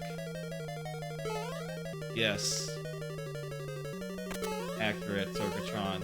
It's your own level, so it's your own magic. House brand troll magic. You know this magic. You know this troll. What else is in the room? There's like a weird floor thing over here. There's a mushroom platform. There's a door. Door's too high to go in, though. Maybe there's an invisible block. What else is in the room? There were some munchers that flew by. If only there were like 12 other people. If only there was like 4 other people running around this room, and we were all trying to figure out what's what. And then after someone figured it out, they could put down a Standee in the appropriate area, and we would all go, oh my god, there it is! Yes, I understand! My kingdom for a Standee right now. My kingdom for a Standee. Where's, what are we doing? What are we doing? There's a hook I could clang, I can grab off the hook. There's a door, there's an arrow. Are we supposed to like jump into the thing and duck? Are we supposed to get down and hit it from below?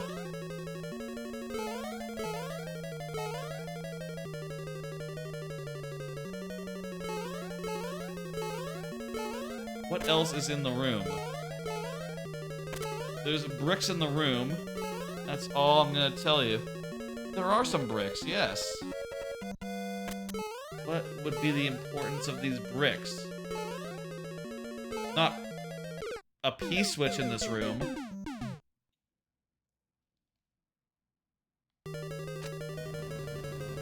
There's bricks in this room, that's all I'm gonna tell you.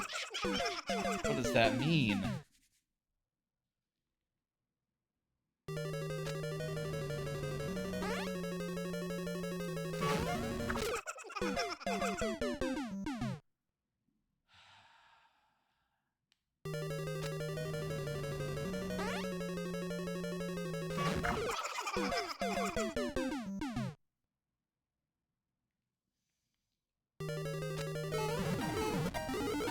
Alright, I forgot no jumping. Jumping activates the P block. What happens if we jump and go through the door?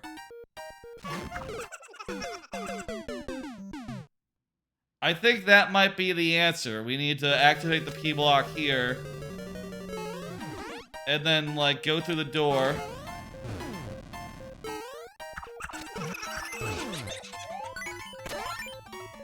And do it before. Yes, that looks to have been the answer. It looks to have been the answer. Ah, ha, ha, ha, ha! Jesus Christ!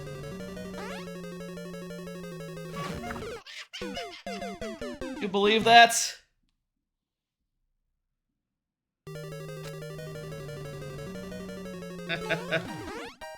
Those guys are just perfectly positioned to fuck you up. That I can see now why those guys are doing that thing that they're doing.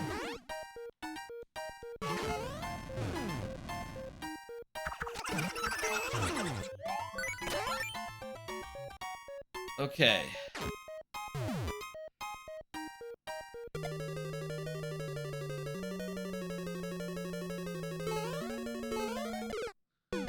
Wait. Huh?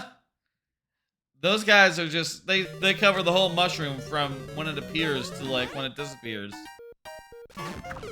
Like, it doesn't look like there's an opportunity to grab that mushroom. Unless you have to, like, slip in when it's in the left. Maybe you have to slip in while it's in the left.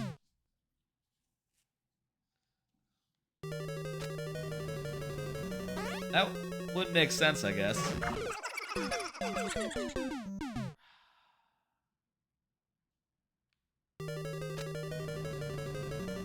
Okay, we got it this time.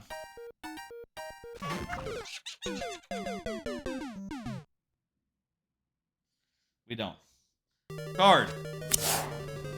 You hear about Nintendo outlawing tournaments. Whole bit of, whoops, controversy last couple days, last week or so. Nintendo setting up some, like, heavy-handed rules as far as, like, you know, people playing Smash, other Nintendo games. And, saying things like, okay, well, you're gonna have to have these certain rules as far as, like, admission goes, and as far as, like, the use of third-party peripherals that aren't approved, like, you know, fight boxes and all that. Or, like, you know, if you're using a modified version of the game, get right out of town, that's not gonna fly. No Project M, basically. I find all that stuff to be quite annoying, and I hope I hope that everyone is able to just safely ignore it. I guess we should see what happens if this just flies on by.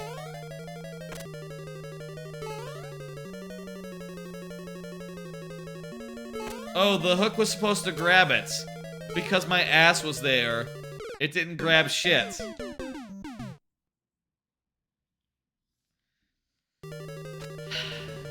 Okay. Lesson learned.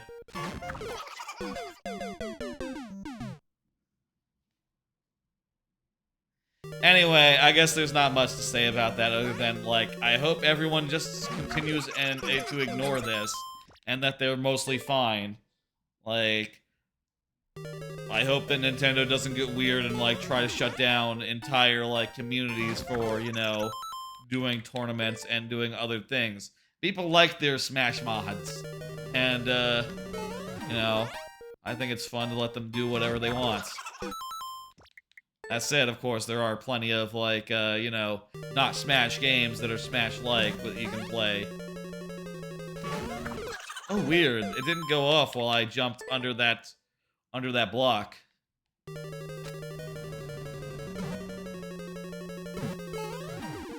Oh, it's based on height. It's based on height. It's not based on just hitting the button. It's not like a... I guess they don't have, like, the bowl guys in this theme, nor, like, poison mushrooms don't work that way here either, so... It's just like a thwomp or something at the right height then. Essentially. Let's wait for it to be clawed.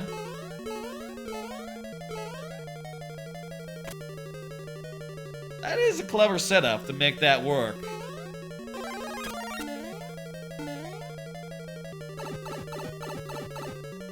I guess that's, perfect sense now that what is going on here? Okay, so those blocks are bad. By the way, I'll say that the lightning round will start in around 10 minutes from now, so probably after the next level will be the lightning round. You know, after the next level. It's not gonna be, like, immediately at the time, you know, it's, timer will run out on the next one, or we'll finish, or we'll see what happens, you know. Maybe the next one will be easy. Let's, you know, let's hope. Get the munchers to perfectly line up where you couldn't,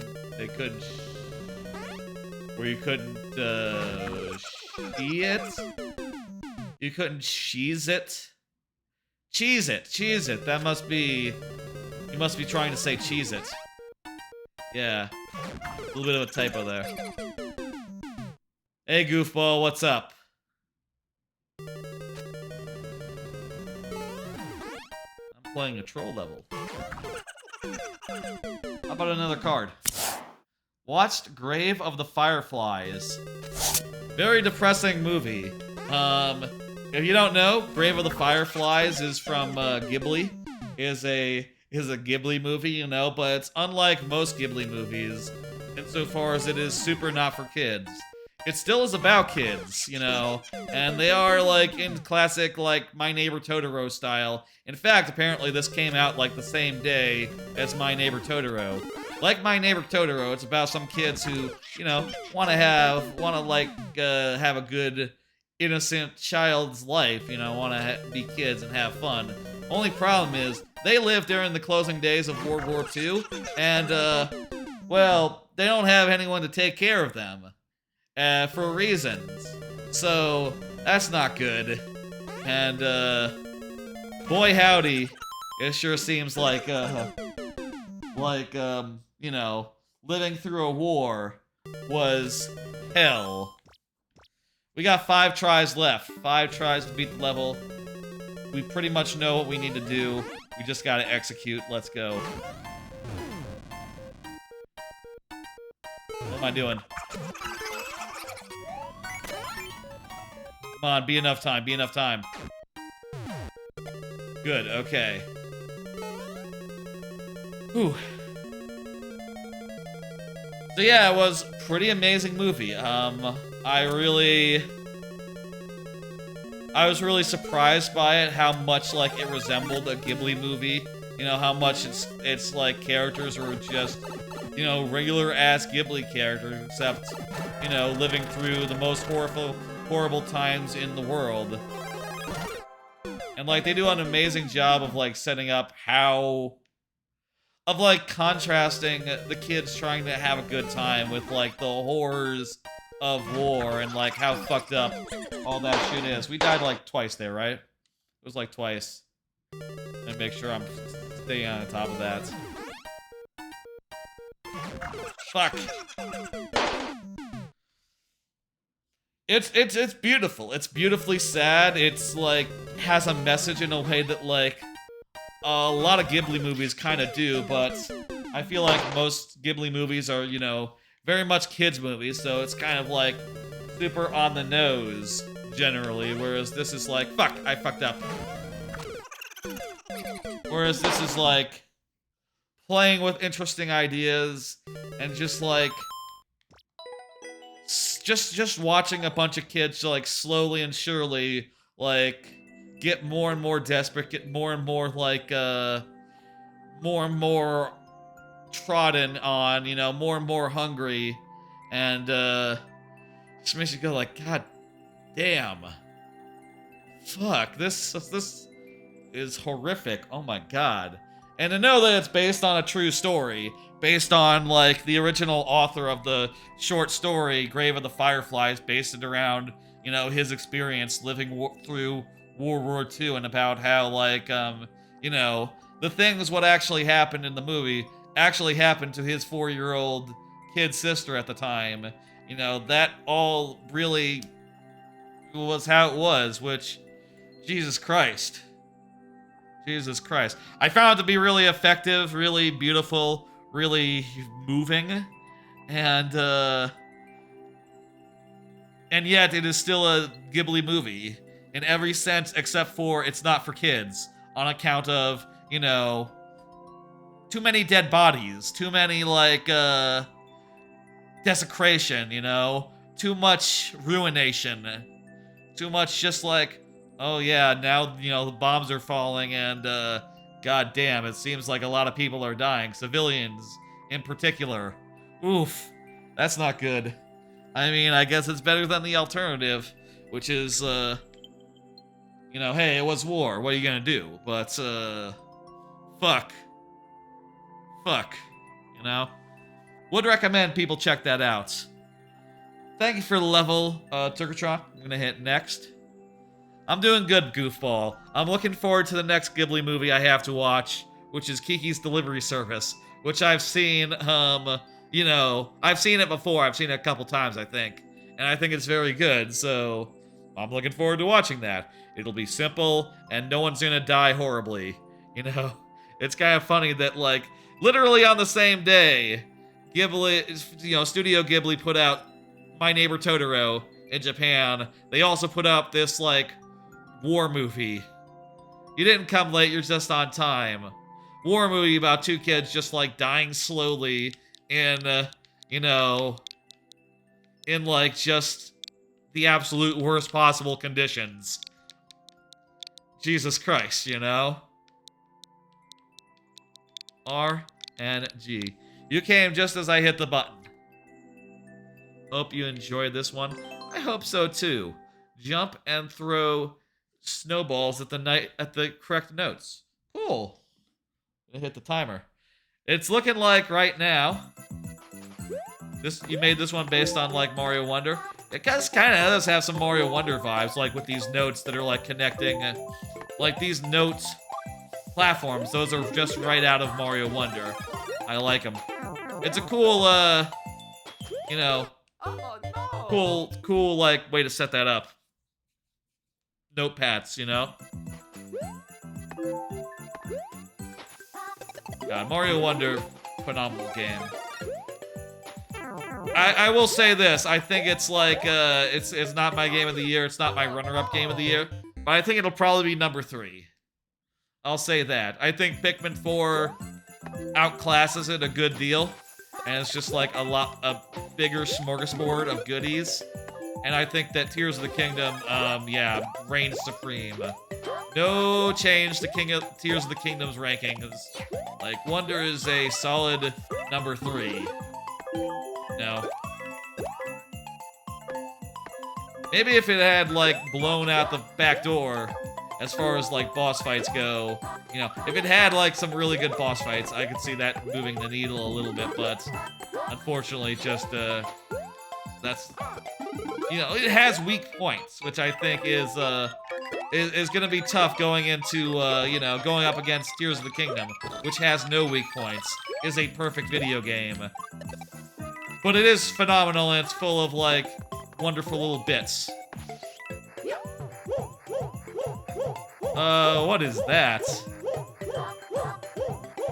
You pasted a little too much. My Mario eats you.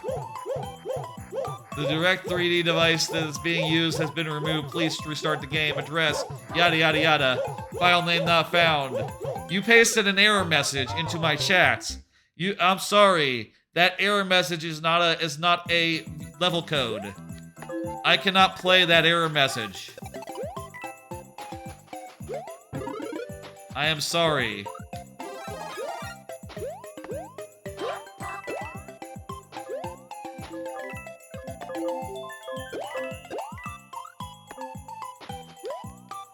By the way, I will say, my current thought for, I mentioned earlier the Streamiversary stream coming up in a week now. Let me just show that. You're gonna have to do that in the right thing. You'll get it. You'll get it. I'll say again, like the Streamiversary stream next week, 2-year Streamiversary. The plan is Banjo-Kazooie and then viewer levels after that. I will say, during the Banjo-Kazooie, my plan right now is to focus on the Banjo-Kazooie and, like, go through it, like, as, you know, and then, like, focus on it and go through it as fast as I can. And not be, like, going through, like, 100 cards during that segment.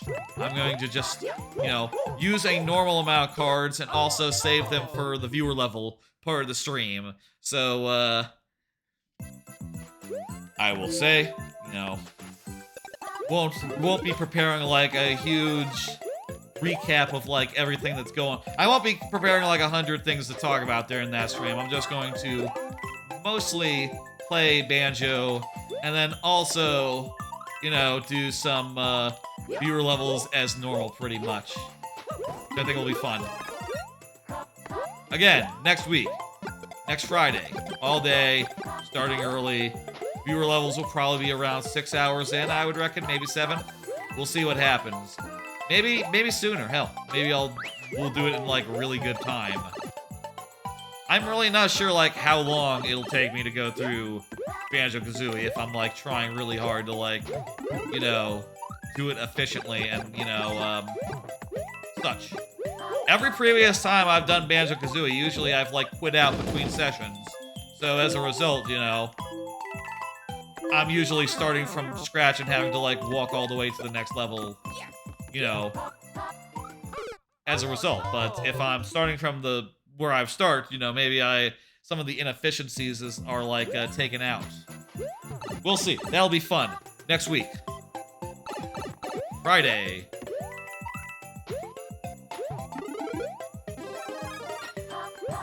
Yes, this is a fun winter level. I agree. I like all this, you know, note block business. Note blocks are fun. Well, they can be hard to bounce on sometimes. That's, like, the only drawback to them. You know, over, like, the Mario Wonder style, where it's just like, hey, you jump, they will boost your jump.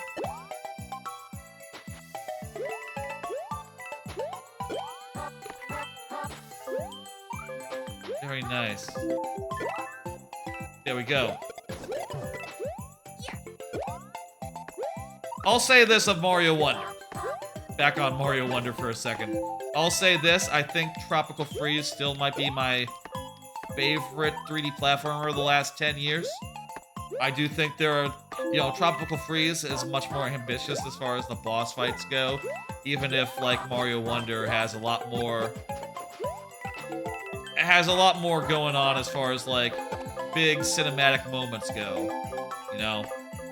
In a lot of ways, Mario Wonder kind of feels like a evolution of the Mario, of like the DKC Tropical Freeze Returns thing of having big climatic moments at the end of levels. You know, like, oh, suddenly there's like let's say in Baobab Bonanza. In Baobab Bonanza, the level ends with a gigantic Baobab chasing you across the stage. You know, or say, any number of minecart levels that continue to escalate and do, like, crazy, wild stuff as they go on. You know, that is not so dissimilar to Mario Wonder, except it wasn't quite marketed quite as well. You know, they didn't say, like, hey, all these levels, they have, like, bizarre, wild endings, and they just go amazing places. You know, instead they just said, like, hey, it's a platformer, it's great. And then, you know, maybe less people tuned in. Yeah, Tropical Freeze is fantastic. I'll say, you know, Mario Wonder is also fantastic, but not my favorite platformer of all time, which is, you know, obviously not, that's an unfair expectation to hold it to, but I was part of me thinking, like, maybe this could be better than DKC2, you know? I don't think so. I think still DKC2 is, you know, top 2 all games of all time for me. And Mario Wonder is like, you know, somewhere on the list. It's definitely, I definitely loved it. I'll say that. Thank you for the level.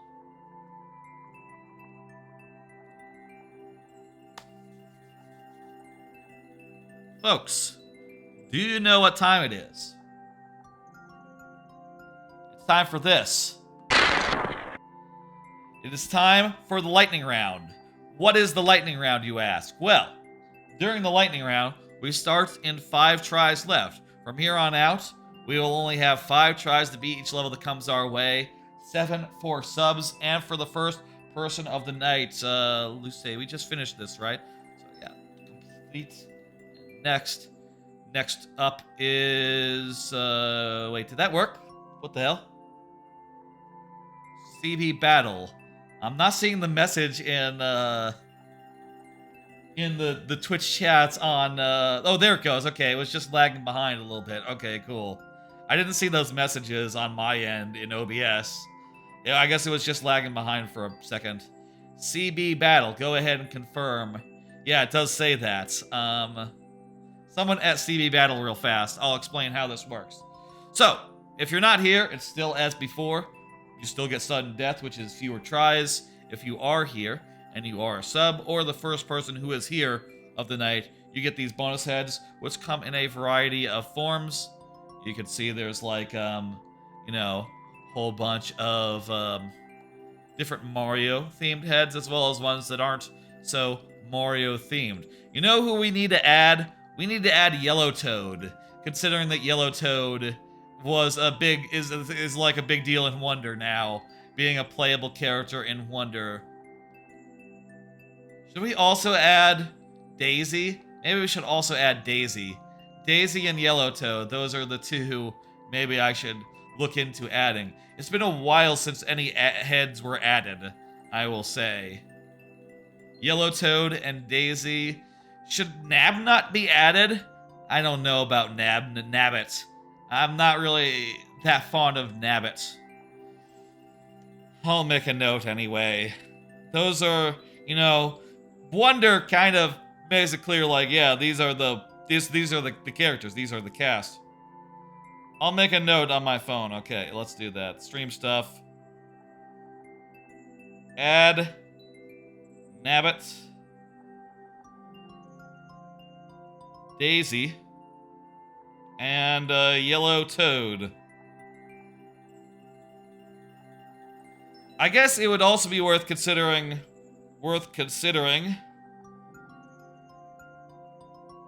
other Yoshi colors, question mark? Question mark, question mark, question mark? What if, that'd be weird if there were like alternate Yoshi colors. What if though, here's the thoughts. Oh, and CB Battle is waiting on you, by the way. If anyone wants to add CB Battle, that would maybe help, you know, just to be on the safe side. But what if like each of these So the way that these heads work is that there's actually 5 copies of each of the of the Mario heads, right? So there's 5 copies of Yoshi, for instance. What if each of the 5 copies was a different color? Would that be cool? That'd be kind of cool. I mean, we could also do that for this blue toad.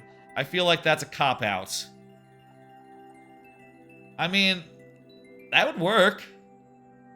That'd be a way to do it. You know, just have like 5 different colors of toad there. Like a red toad, a blue toad, a yellow toad. What other colors of toad would people want? Black toad? Yellow toad, blue toad, red toad, green toad?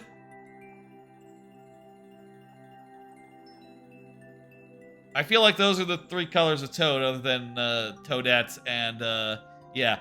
I could absolutely... How many playable Yoshis are there in Mario Wonder? Mario Wonder playable Yoshis.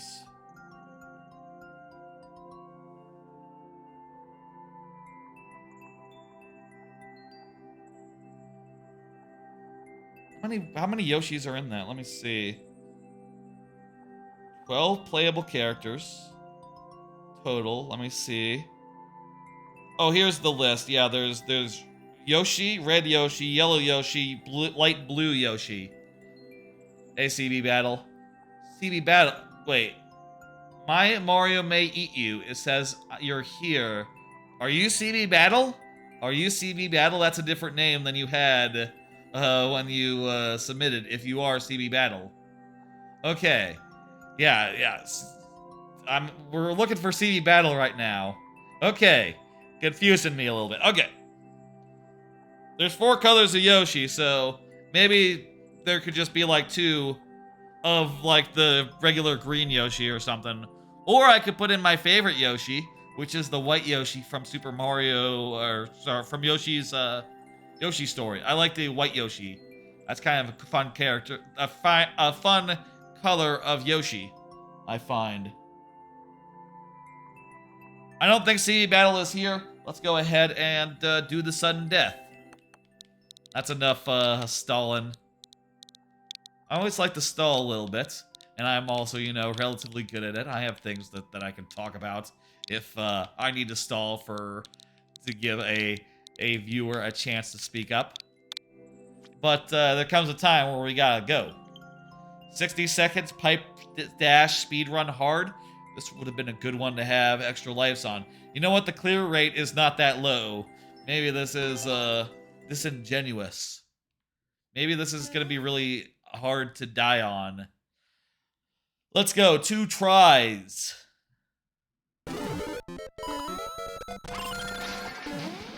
That seems reasonably hard. I mean, it seems like if we jump good and follow the instructions, we'll be able to get through. Oh, I thought that said GG. It says go. Okay. Also, hey, checkpoints. That's nice.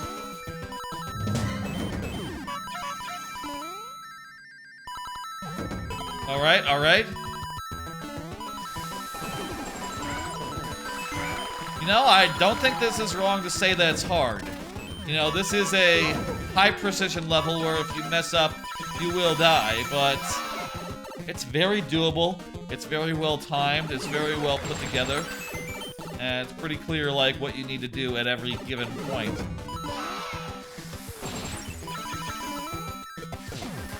Such that it's not really that hard to, like, one try it. Even though it is, objectively on the difficult side. Cool. Very good. Be able to one-shot it.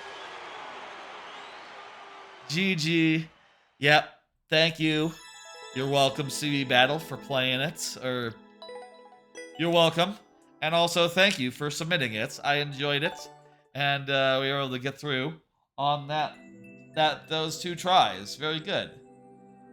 Next up is Shock Pichu. Shock Pichu, go ahead and confirm. If anyone wants to at Shock Pichu, go ahead and do so. That'd be nice. That'd be cool. I feel like Yellow Toad has just as much...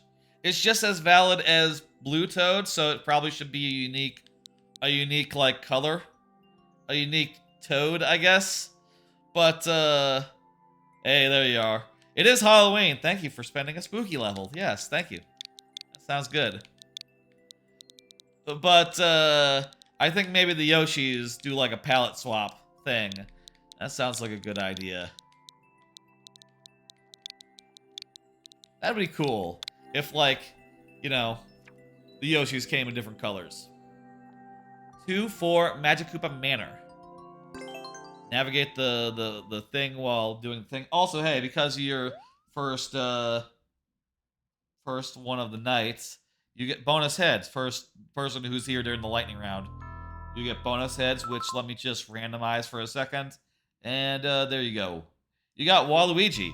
Hey, and Waluigi's wearing a costume in his second head. In his left hand head. In the head that's on the left there. So that's fun. You got Vampire Waluigi. Very appropriate given the season. That's right, it's Halloween Waluigi in the middle of October. Couldn't have planned it better. This was not the right answer. Lucky that... Oh, I always make it so that the more interesting, the more novel, the funner of the 2 heads is the one that goes second. If you're wondering. I try to order them a little bit so that the more regular heads pop first. You know? Well, now that we're big, we can go through the block, so that's what we need to do next. We need to go through this block.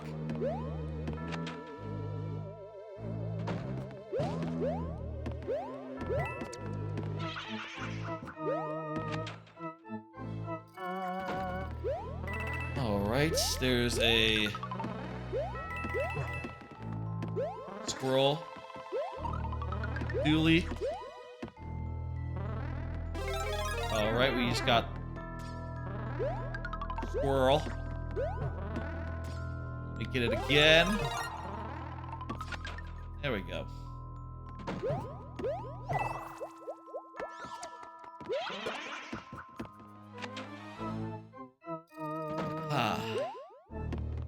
With the squirrel suit, can we do something now in this room?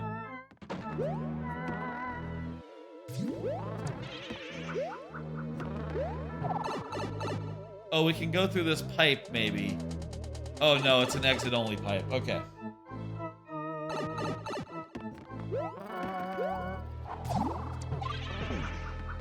Let me go and get that, Well, okay. That was, too much of a risk. That was probably not the answer as well. What can we do with squirrel suits? That there is the question.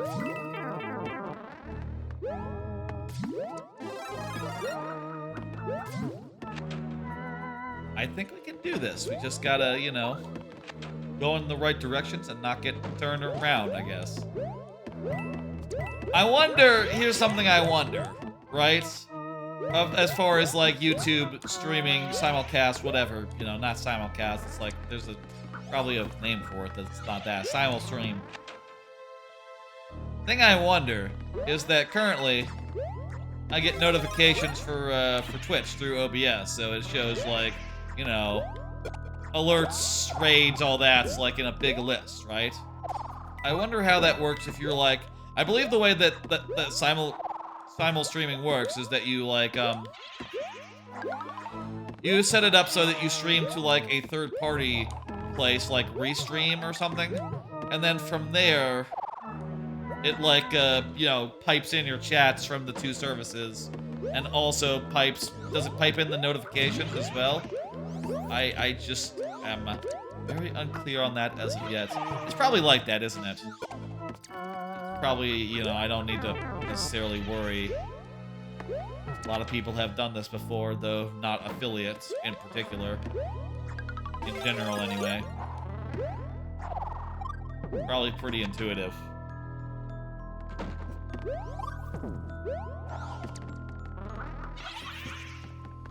A lot of questions need answering, you know? Eh. I also do wonder, like, once that stream, like, goes, right, and I'm streaming to both places, should I just have the archive be the live stream that's on YouTube? I will say currently I've been, like, you know, uploading a local recording, which has, like, the breaks and the starting soon, like, trimmed severely, you know, down to, like, basically, like, 10 seconds. So that, you know, when you're watching the VOD, you don't have to necessarily wait for the show to start. The stream to start, you know? But if YouTube is just getting a live stream, then, you know... How does that work? Can you, like, replace like... Can you, like, merge a live stream with, like, a local recording version of it? And, I don't know, like, make it so whatever stats it had, like, merges in or something? Views and such? Is that relevant? Is that how it works? I really don't know. Need to look into that this weekend. I probably will. Again, next Monday's stream, I expect to also stream it to YouTube. That's my plan. I did see a comment on YouTube this week saying, like, hey, you should just do that thing, you know. So people on YouTube are looking for it, apparently. I have always thought it would be a good way of, like, you know, maybe reaching more people. Oh, I see. Because the on-off is on-off, we can now do new stuff here. Perfect, okay. I was worried that we were lost. I'll say again, like, I like Twitch, you know?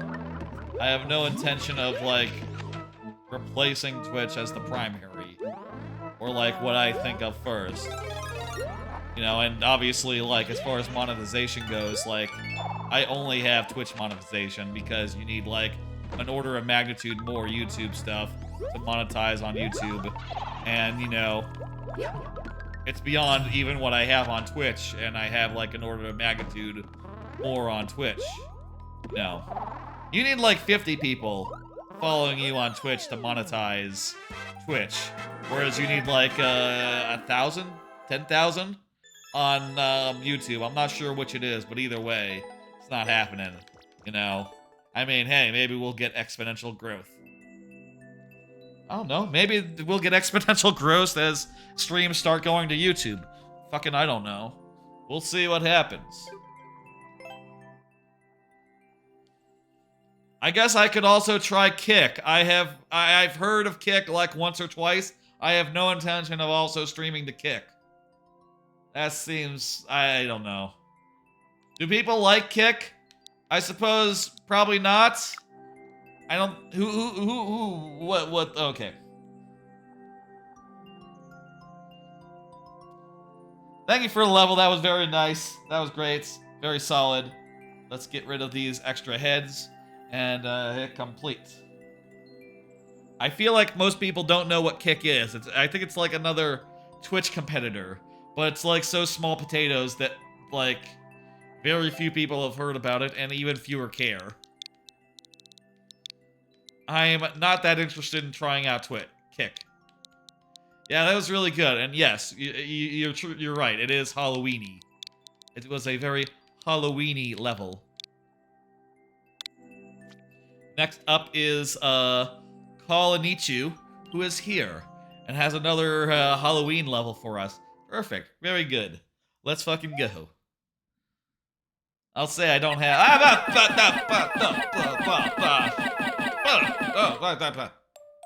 I don't have that many cards left, so... I'm gonna maybe, like, you know, play another level before I pull the next card. I'll say not a lot's been going on recently. Other than, like, you know, job hunt stuff.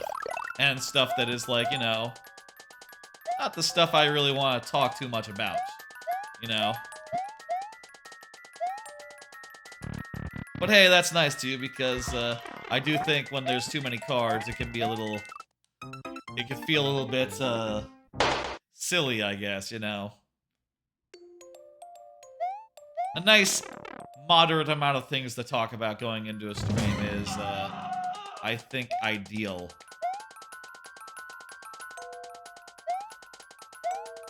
So we got, like, one mushroom power-up and a bunch of rooms to do. Is this a repeating checkpoint? I wonder. This could be a repeating checkpoint, or maybe it's not. I'll say a repeating checkpoint. Every time we pass it, we will get back our lives, but we have to make progress each time we pass, or it doesn't count. Not repeating, okay. So, what we got is what we have. Until such time as maybe we get through the... Get through the thing.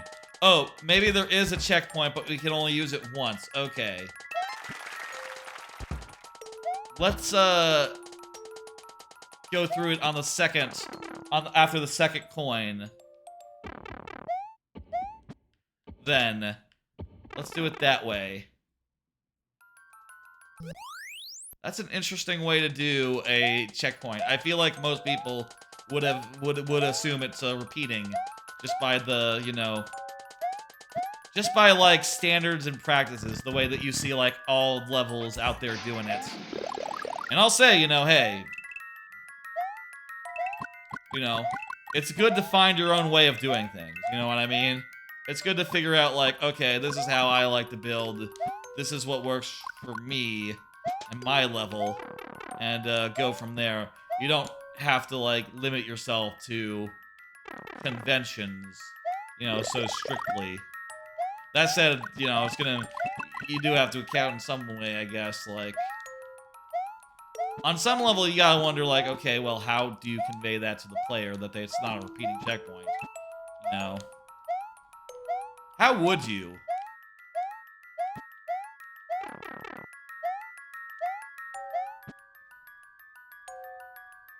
Like, I'm trying to think now what would be the best way to go about that.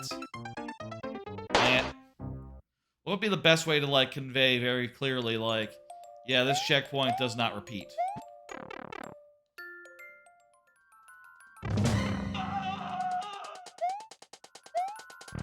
Whoops.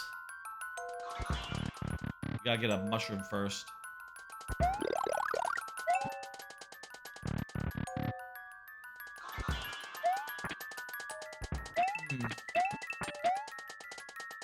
If you, like, pass through the checkpoints on the way in, or something, would that do the trick?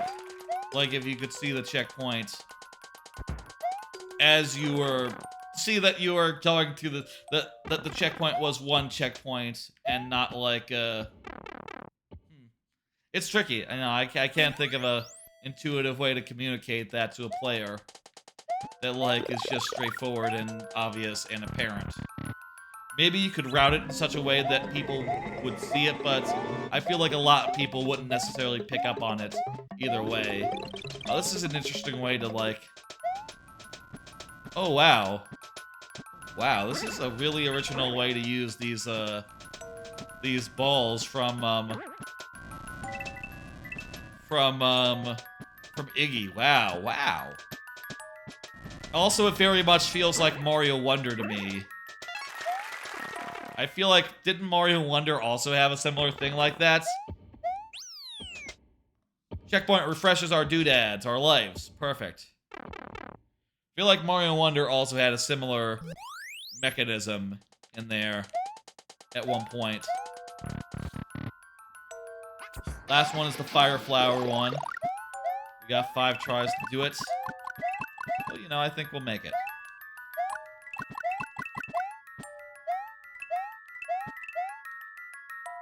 You just started Mario Wonder, so you're not sure? Gotcha. So not, like, directly inspired, then. There is, like, some Hoppo stuff that's kind of similar, thinking about it. One level with the Hoppos might be a bit similar. A bit similar, but pretty different as well. There are some similar, like, setups, I think, in Mario Wonder. Somewhat. Somewhat, anyway.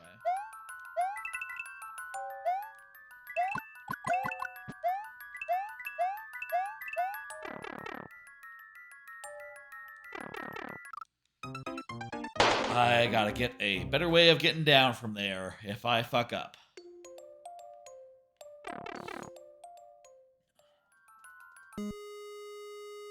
Card? How about another card?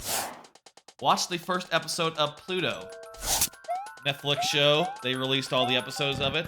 Apparently this is a big, famous manga from a while ago, and now it has an adaptation that seems pretty damn good. I have never read the manga, so I don't have any context for that, but I will say this show seems pretty cool.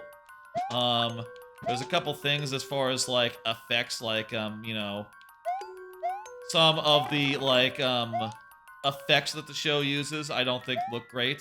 Like, explosion effects and, like, fire effects. Like, some of the compositing, apparently, is kind of trashy.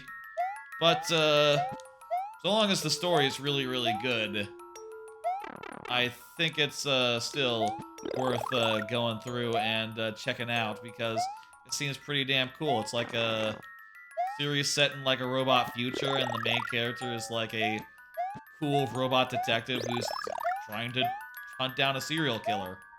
You know? Kind of not that too dissimilar from Alan Wake. You know, and you know, now that I'm going through that. Same sort of premise, except, you know, it's a robot future in particular. Damn it. There's a robot future. There's, like, cool robots who are being, like, super murdered. And also, there's, like, a robot Hannibal Lecter, who is, you know, just like a... Who they do the whole, like, Silence of the Lambs bit with. You know, like, I'm going to consult you for your advice. I'm going to give you some advice on serial killers, considering, like, I am the only robot who has ever murdered anyone. Like, goddamn, that's pretty cool. We got a Hannibal Lecter bot. What the fuck? Half the episode, it was kind of weird, I think, that first episode.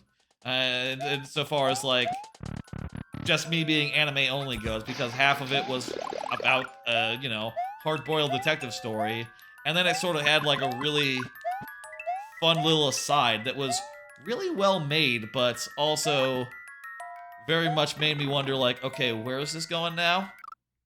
Crap, we lost our last life. Pluto seems very good. This level also seems very good. Thank you for it. Let me just say that you can always resubmit a level, even if I cannot clear it during the lightning round. You can always resubmit it. It's not, like, burned or anything. This just adds some stakes, and keeps things moving for the last part of the stream. Pluto. I'm gonna watch the rest of it at some point. I don't like the model that Amazon does, or sorry, that Netflix does, where they dump everything all at once, just because I feel like that just makes it more of an imposition versus just like, I can watch 20 minutes of a thing every week. That to me is good. Also, Pluto's episodes are an hour long, which is weird. I kind of would like to do it in 20-minute stretches, but okay, you know what? Hour-long episodes, that's fine. Goofball is here. Fantastic. Thank you for saying. I think it seems quite good. I don't think it's, like, phenomenal. I do think, like, the editing choices that they've made are distracting. It has, like, some serious, like, animation style problems. But its story is great.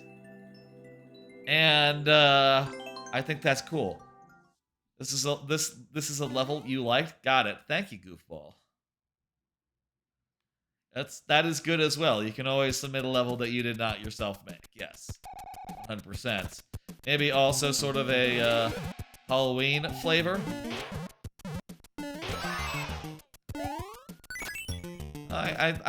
Yeah, this seems like ooh, it's fun.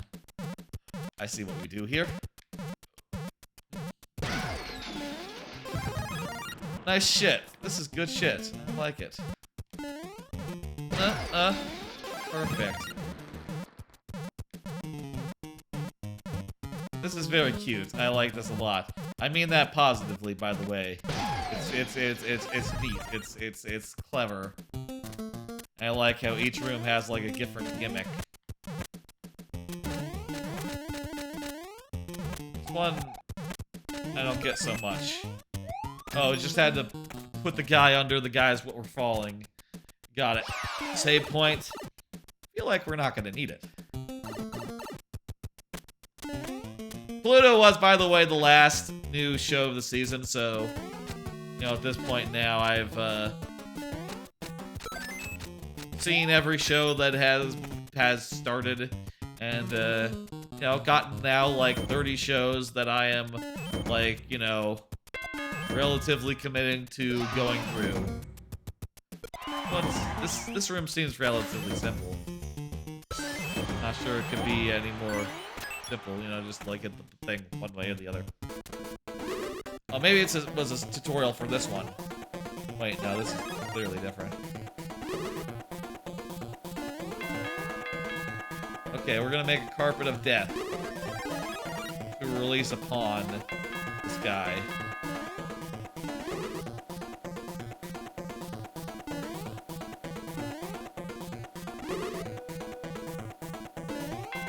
This season of anime seems pretty solid. Lots of great shows. Again, well, I'll say again, my favorites, which I've mentioned like multiple. Free Ren, phenomenal. 100 Girlfriends, also phenomenal. And a lot of things that are also like really damn good, like right up there in quality. But those two in particular like really stand out as like, yeah, these could, you know, those two could be anime of the year. Though I think, I don't know. I'll think about it by the end of the year, I'm sure. Free Ren, 100 Girlfriends, check him out. Pluto also seems pretty good. Thank you for the level, Goofball. That was great. That was really neat. Hitting complete. Hitting next. The next level is by My Mario Eat You. Mario Eat You. Mario Eat You. Please confirm you are here. My Mario Eat You. How about another card? Looking back on past Game of the Year lists, do y'all ever feel they were weak? I was looking at some old Game of the Year lists that I was having. I was looking to see where like I was listening to a podcast and they mentioned like their Game of the Years for like 2020 and like 2018 or something. You know, the years where the other Spider-Man games came out. And I went and looked at my own list. Again, My Mario Will Eat You. Someone at My Mario. Which I can just pull up, actually.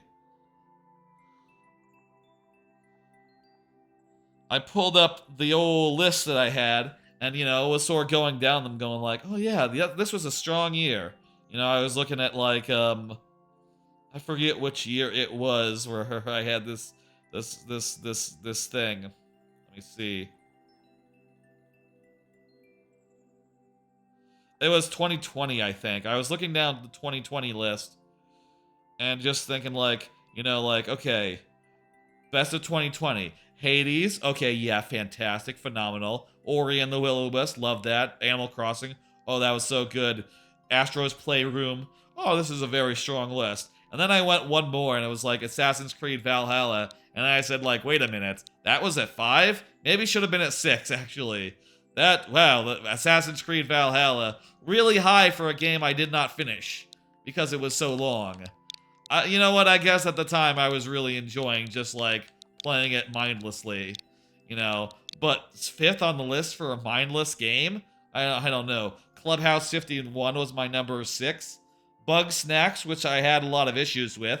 The Last of Us Part 2, which I also had a lot of issues with. The first half of Last of Us Part 2 I just thought was really boring. The second half was fantastic, but the first half was just a slog. Fall Guys, which I really didn't get into as much as I expected to. And then, like, Tony Hawk as, like, the last one, which, you know, Tony Hawk 1+2 feels great, but I have never been a big fan of the designs of the parks in 1 or 2. I think like 3 is really where they found their stride and made some really good, badass parks that are like really well strung together as far as like, you know, comboing around goes. You know, 3 is sort of the perfect middle ground between like the later games and the earlier games, where they figured out how the whole combo system would work, and you know, how to design around it appropriately. And it's kind of funny looking back on that list and realizing like, wow, actually, I feel like I had 5 games I felt strongly about, maybe 4, actually, that year, which, in retrospect, is surprising. You'd think that every year would have 10 games. And I'll say, like, I've been kind of worried about this year, but, you know, looking back on it now, I realize, like, oh wow, this year actually has tons more games that I feel strongly about already. You know, I think I'm up to like 8 that I would be happy to have on the list, and I think if Alan Wake 2 is like really great, you know, take that up to 9. If Persona 5 Tactica is really great, take that up to 10. You know, and honestly, I wouldn't mind like the games that I have. Some of the like, I feel like I could make a top 10 right now, honestly, and it'd be better than the 2020 list. Let's say that. Little Timmy's Revenge. My Mario may eat you. I haven't seen chat. I'm gonna put you into sudden death. I feel like that's enough stalling. That's enough anecdote type stuff. The thing about those lists, looking back on it, is just like realizing that some years 4 out of 5s are on the top 10. You know, like in a lot of years, all the top 10 games are 5 out of 5s in my books. And it's just bizarre to realize that there are years where that's not the case. Okay, that was quick. My Mario may eat you. Go ahead and you can say something if you want to give me another 3 tries. That would probably, you know, that would probably like get you like 2 more minutes. Get the Koopas in a certain position, and Mario may get teleported? May? I don't understand how this is supposed to... 5-second clear time? What the hell? How is that possible? There's a P-switch up above. Is the goal to, like, get a bullet bill to hit the P-switch? No, that can't be right. That wouldn't work for 5 seconds. You can't get a bullet bill up there in 5 seconds.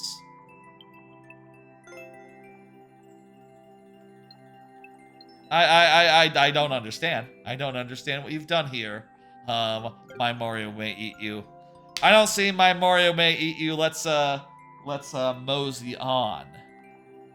Gonna hit next, Luce Bits. Luce Bits just LMAO'd. Luce Bits is here. I'm gonna do a card as I enter this in.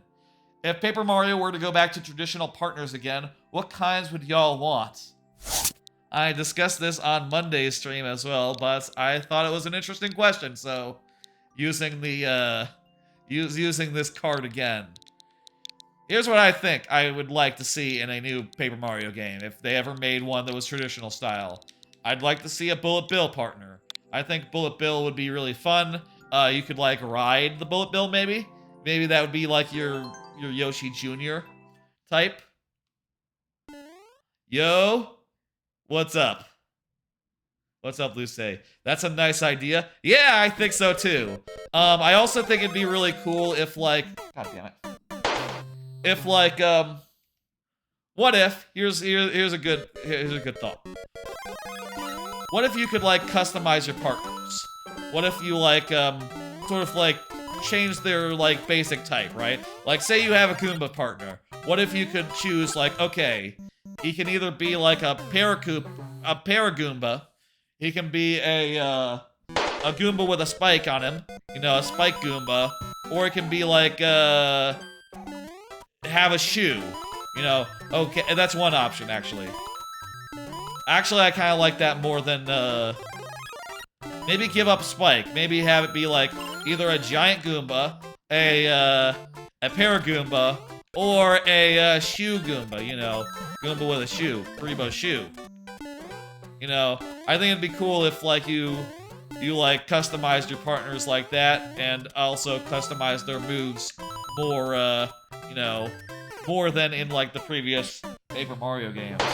I'll say I think that this design space in Paper Mario is, like, wide open. You could do a million things in that, like, with that format, right? You could make it so it was super customizable. You could make it so it was, like, you know...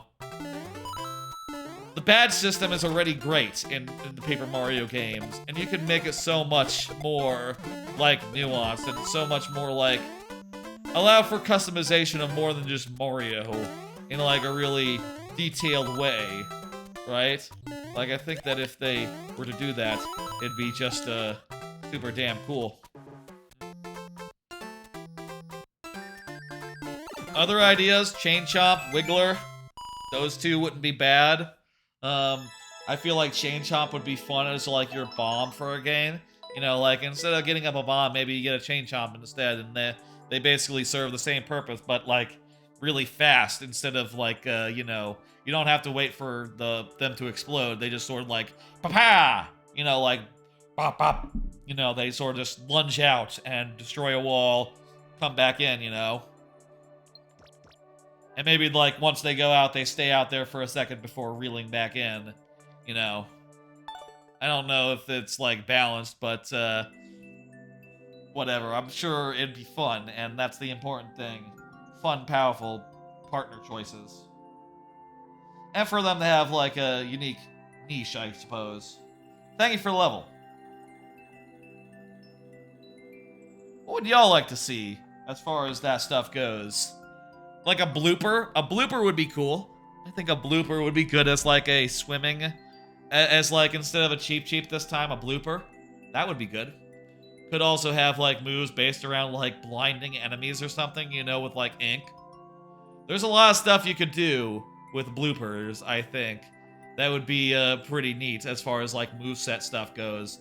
A Shy Guy? Yeah, Shy Guy would be great, and they come in, like, so many variations. If you were doing that thing I said with, like, different variations of each partner, you could have, like, a healer guy, you could have, like, a, you know, one of those big tall guys that spit out seeds, you know, and you could have, so, like, okay, there's maybe, like, maybe you could do, like, Chrono Trigger style, like, partner combos where, like, Mario and the partner, like, team up.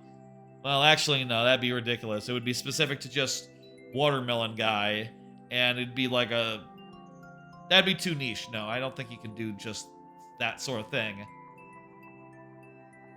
Yeah, that'd be cool. I also think it'd be cool if they added a Toad. I think it'd be cool if they did a Toad for once. You know, that would be strange to have a Toad companion, but if they were cool and they had, like, some sort of neat ability, I think that'd be good. I could totally see a Toad serving, like, the Goomba role. I don't know, though. I feel like they have to have, like, something more interesting than that. If they're a Toad and a partner at the same time. Maybe a Toad would be too far. Shock Pichu is here. Fantastic. I didn't say. I was caught up in, like, the conversation. Type that in. Anything else would be good. Anything else y'all have as far as ideas go. I'd like to see more original NPCs from, like, you know... I like how Vivian was an original character, basically, you know, an original race. That was cool. I feel like they could do something like, oh, here's, like, a Mario Odyssey race that appears again. Like, you know, the birds with the beaks that go into the walls, that spring themselves. You know, you could have one of those be a partner. You know, actually, now that I say that, yes, I want exactly that. I want the guys with the beaks that go into the walls and, like, spring themselves up. That would be a fun partner to have. And you could use them to, like, climb up walls, similar to how you do in Odyssey. That'd be pretty rad. That'd be a rad partner. Something from, like, Mario Wonder, like, what would be the best companion from Mario Wonder? I like the snails a lot. I would like one of those snail guys to be a partner. And honestly, maybe replace the Koopa for once. No Koopa in this one, just the snail. Actually, you know what? You can just get a lot of if we're doing the variety thing. If they do the variety thing, I guess, like, Koopa gives them more choices than a snail guy would, because the snails have only appeared in one variation. What about the sort of Goomba from World 3? The ones that have a mask? I'm not recalling those. Mask from World 3. I don't remember the masked Goombas. What did they do? Did they do something different? Masked Goombas? Let's start this level. I guess I need to keep on playing, like, random levels of Wonder so I'm more familiar with them. The ones that you can throw once you jump on them. Are those Goombas? Like, you mean like the totem pole guys? Like the bamboo guys? Kinda look like bamboo?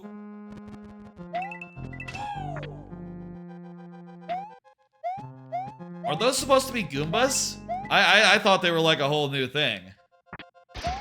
I didn't get Goomba from them.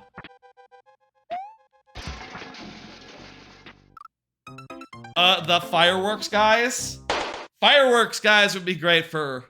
I would say, if not the snail, fireworks guy from Mario Wonder would be pretty cool. Yeah, yeah, they're not Goombas. Okay, good. Okay. I was wondering if I missed something there.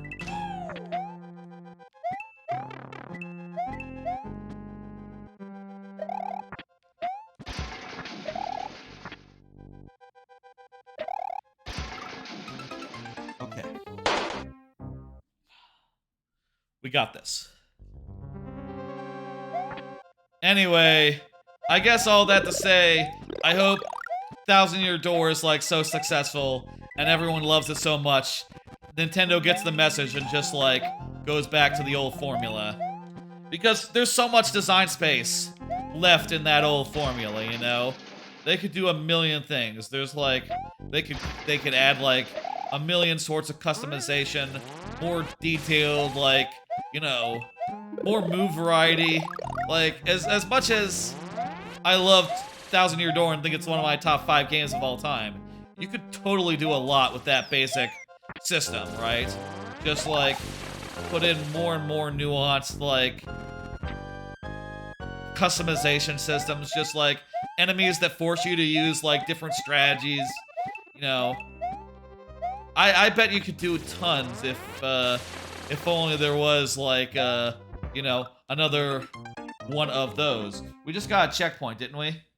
What about the balloon enemy? You mean the guys that are like fishes? The guys that are like fishes? Fish balloons? Fish balloon wouldn't be bad as like a, I would like the fish balloon just to appear in the game. I don't necessarily want them to be a, playable, you know, or a partner. That would be my read on them. What about Ninja? Ninja would work. Hello, Banana Man. How you doing? A Ninja partner would go hard. Ninjas are alright. Ninjas to me just feel like... Thank you for the follow, Banana Man. Ninjas to me feel like... better... like an evil Toad, kinda, you know? They just are like the little guys that jump and stuff. Not my favorite little guy that jumps and stuff, I guess. I don't know. By the way, y'all, make sure you're submitting levels. If you like, you know, if you have levels to submit, now's a great time to do it since I just ran out of lives and crap. Thank you for the level, Shock Pichu. Current thing that we've been doing recently if we ran out of levels in the queue, is like play another one of your levels or another one levels from your thing, but, you know, like switch it up. Just to make sure that the life system has consequences. It has to have consequences. But Lucia is going to get one in. Fantastic. We'll do that then. I'm going to hit dismiss.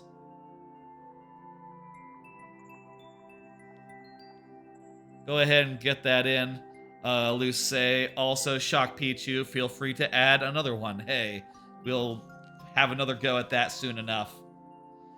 Thank you for the level.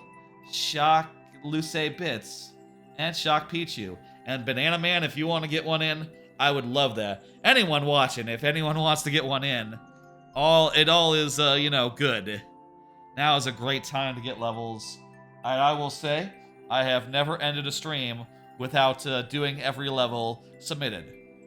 Unless there was some, like, you know, unless there was some reason not to do the level. Like, I will say, by my rules, I do a level even if you're not here. Though I have, like, fewer tries to do it if you're not here. By my system, I have never, like, since I implemented that system, I have never not played a level that was submitted. Unless the code didn't work and the person wasn't there to correct it or something. That's the one case, the one thing where I haven't been able to do it, you know. But there wasn't a level in that case, right? Hey, how about a card? I only have so many of them left. I noticed Cocoon is on Game Pass. I will try it and other games once Persona 5 Tactica comes out. I like to do streams wherein I play a bunch of Game Pass games, try them out and stuff, and I see Cocoon, and I've heard people say really good things about it. I didn't realize it was on Game Pass, and also, I have been waiting for Persona 5 Tactica, which is coming out next month, like in 2-3 weeks, something like that. Think more like 3 weeks. Think more like 3 weeks. So, once that hits, expect a stream where I'm playing a bunch of Game Pass games, including those 2 games, probably also like a handful more.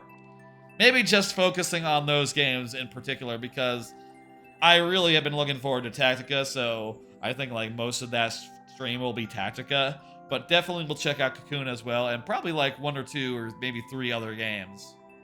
That'll be coming up in the next few weeks. Very nice. Boom Meltdown is the name of this level.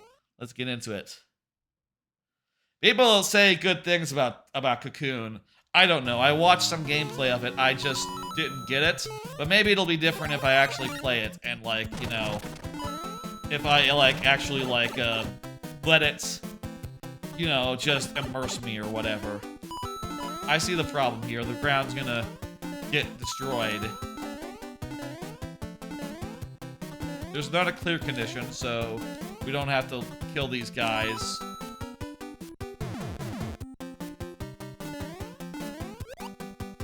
Ooh. Oh, but there's keys.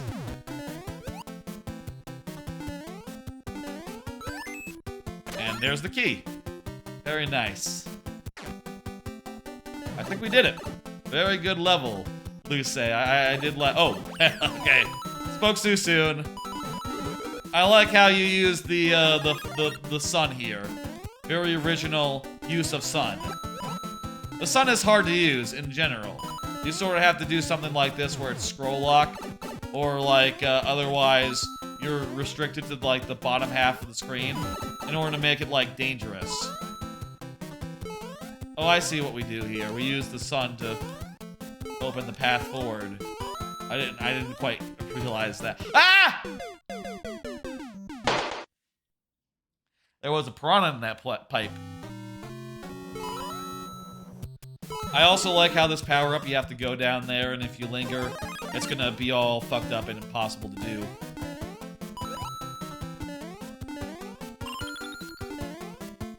It was sudden, yes.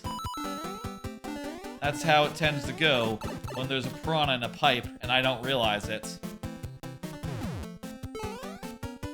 Alright, just go ahead and get rid of the thing. Well, crap. I bet there was a power-up in that, Here's a clever use of the thing, you know, making it so that you have to go under. And also, this guy is gonna give you trouble as you're going under that space, and, yeah, that's just really smart. My computer says I should restart right now. No, computer. Let's, remind me tomorrow. Remind me tomorrow. I have not restarted it in several months, so it's probably a little bit, on edge by now, I guess. But no, now is not a good time, Windows. Please pick another time.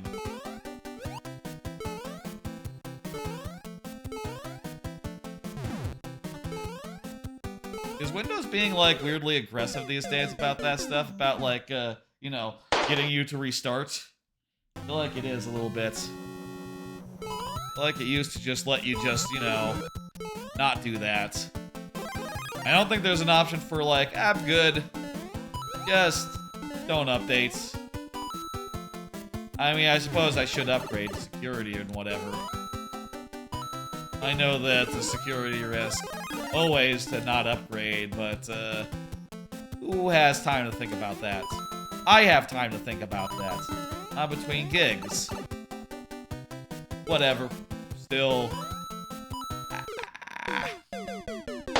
Still.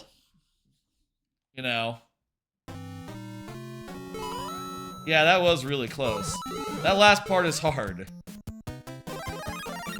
I feel like we should stop and think about it before we go down that road. And really be careful about when we're starting.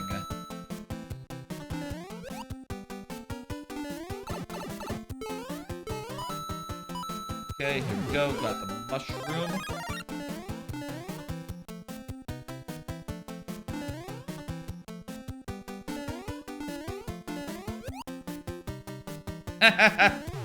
Prick.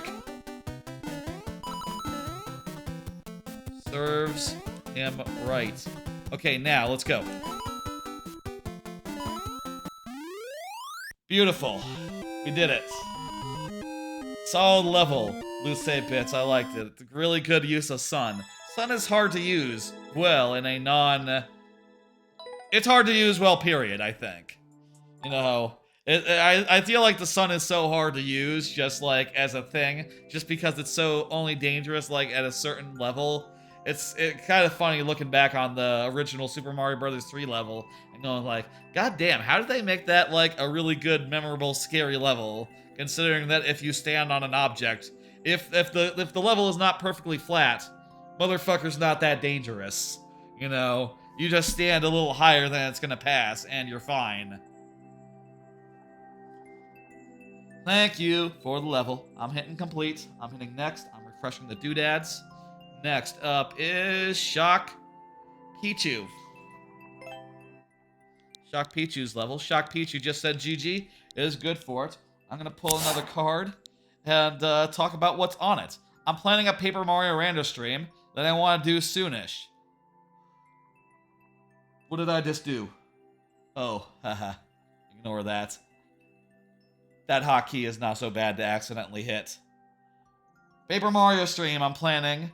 I got a plan for the Paper Mario randomizer. Basically, what I want to do is, I want to get, in Paper Mario Randomizer, you could have it so that you are required to do certain worlds, certain chapters, you know, get certain star spirits, and you can also set it up so that the logic is limited to the areas that you have to go to.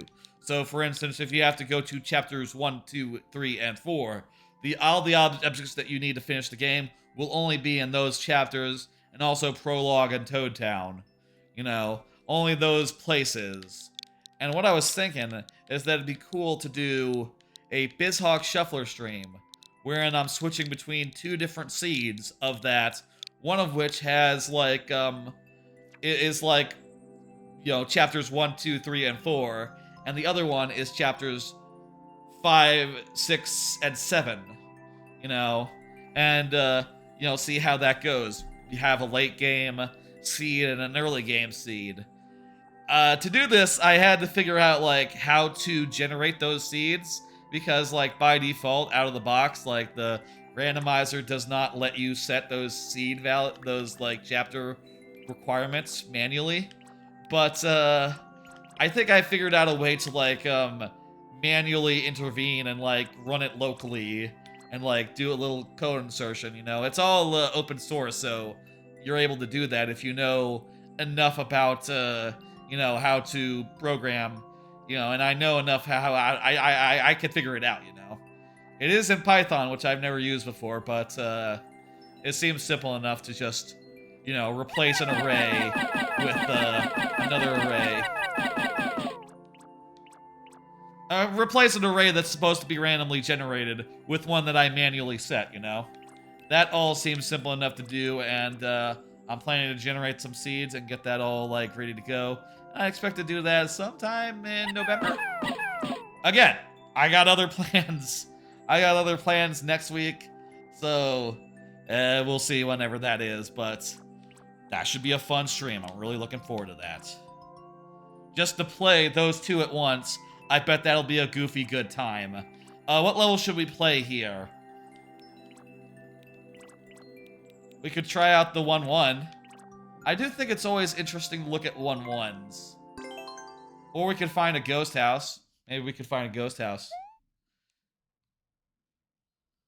I'm gonna go with the 1-1 for now. I always think it's interesting to see, like, how in the most vanilla of levels a game tries to set themselves apart, you know, and make things like, or, you know, like, interesting. By the nature of a 1-1, it can't be, like, the most exciting level in the game. Like, it probably shouldn't be, like, too fancy, or even have, like, a bespoke mechanic all its own, because it is the default-ass level.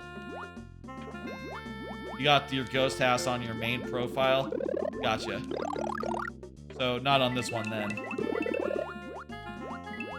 Now, there's never been a better time for spooky levels, you know. And there will never be, I suppose, unless November is like, unless you like November.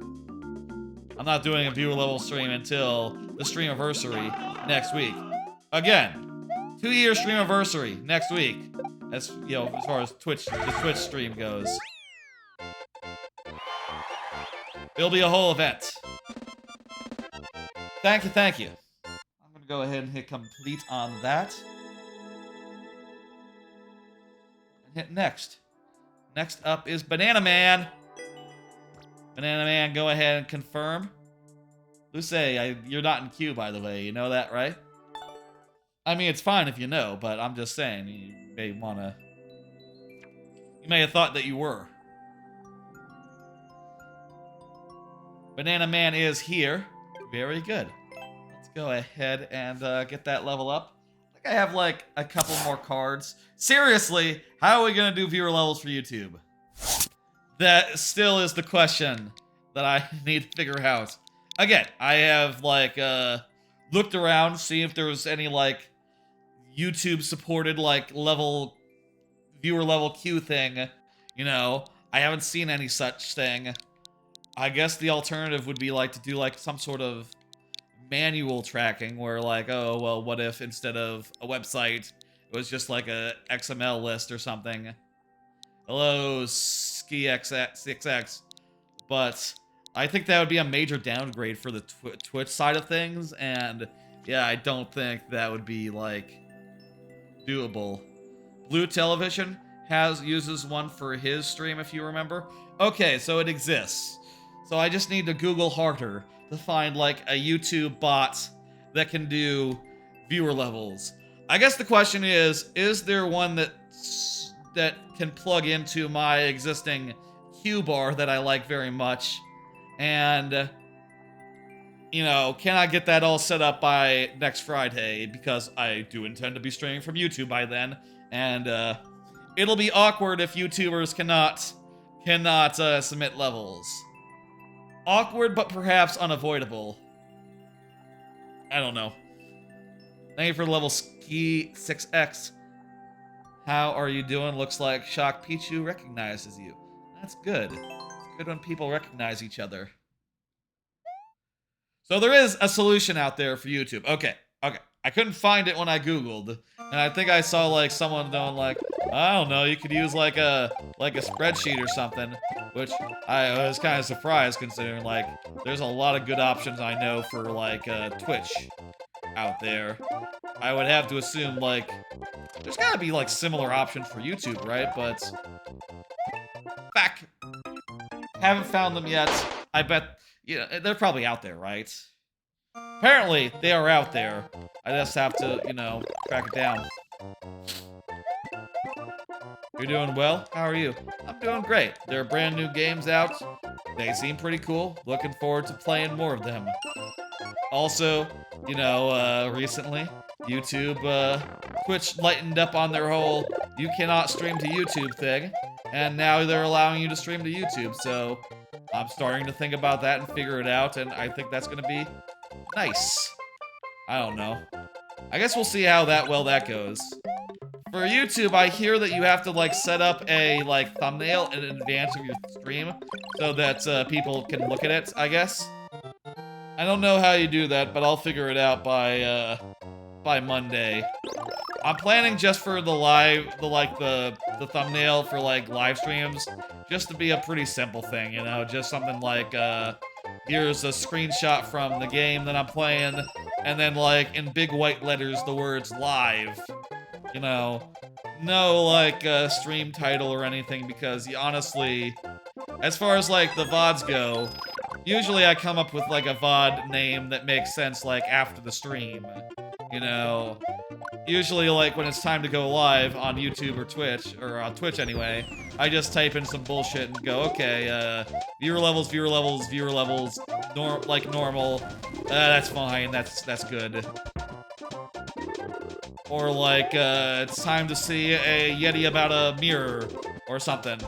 Or like a very plain description of like, maybe we get this far in the game tonight, I don't know. Very plain description of like what I expect how far I expect to go in a stream. Very rarely do I have like a funny name or like a good final name at that point. Nothing that I would feel like that I'd want on a thumbnail. A lot of questions left unsolved. I have to really think about that and figure it out. The next viewer levels stream that'll have viewer levels will be in a week from now, so I got time to figure that out, even beyond the time it takes to figure out like YouTube streaming. I'm also curious like if people will watch the YouTube streams, like if that will have good viewership. You know, hey, people have said for ages, like I've heard like, you know, streaming to both places is an opportunity to like double your audience, right? And that sounds good to me. I feel like that'd be a good thing. Anyway, thank you for the level, Banana Man. That was great. That was good. Hey, I'm gonna hit complete. I'm gonna hit next. Next up is Shock Pichu, who just said GG. You're working on a new ghost house, but you're not gonna get out in time for Halloween. Gotcha. VPS. I think I got one more card. WarioWare Move It is next Friday. Yep. Looking forward to that. That should be fun. I never played the previous motion-based WarioWare game, but I don't know. That sounds like a good gimmick for a WarioWare game, and I probably would have enjoyed it if I had got it. I bet that's gonna be fun. I think I'm gonna like it more probably than the last one. WarioWare, what was it called? Get It Together? I feel like Get It Together was just okay. You know, it didn't have like the refinement of like the original games with its like weird insistence on physics-based characters doing like weird. Its gimmick was like using different physics for each character and having that be a system on top of just like guys. Ooh, I like the look at this one. It has a really low clear rate though. What about this one? Ooh, also really low.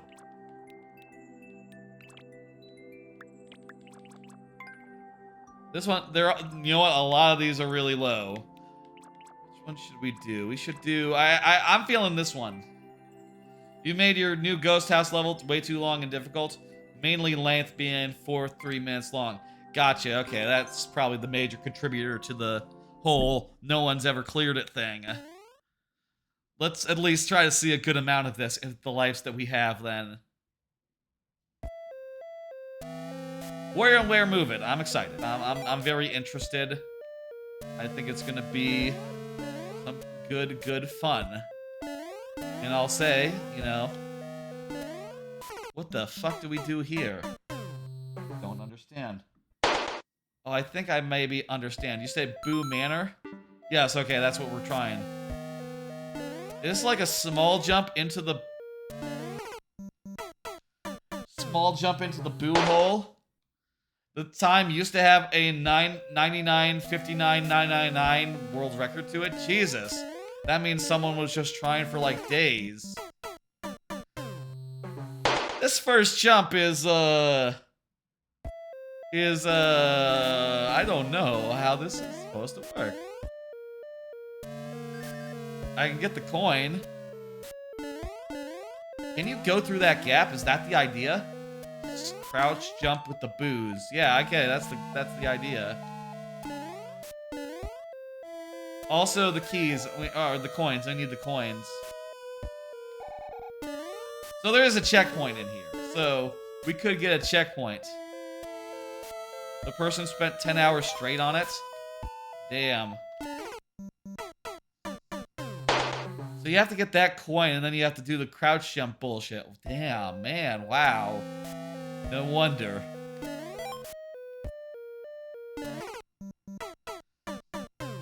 Well... yeah. That level seems hard. That first jump sure is challenging. You know, people are saying that Mario Wonder gets hard. Let me tell you, I've seen harder. You know? Ooh. Mario Wonder's got nothing on this as far as difficulty goes. Spooky jumps, yeah, totally. Let's do one more. We're at the 3-hour mark. I feel like this is a good time to start wrapping up. We're gonna do one more level, and then I will go to last calls, and then we will close the queue thereafter. After last call for levels. Let me hit next. Ski 6X. Ski 6X was chatting like a minute ago, right?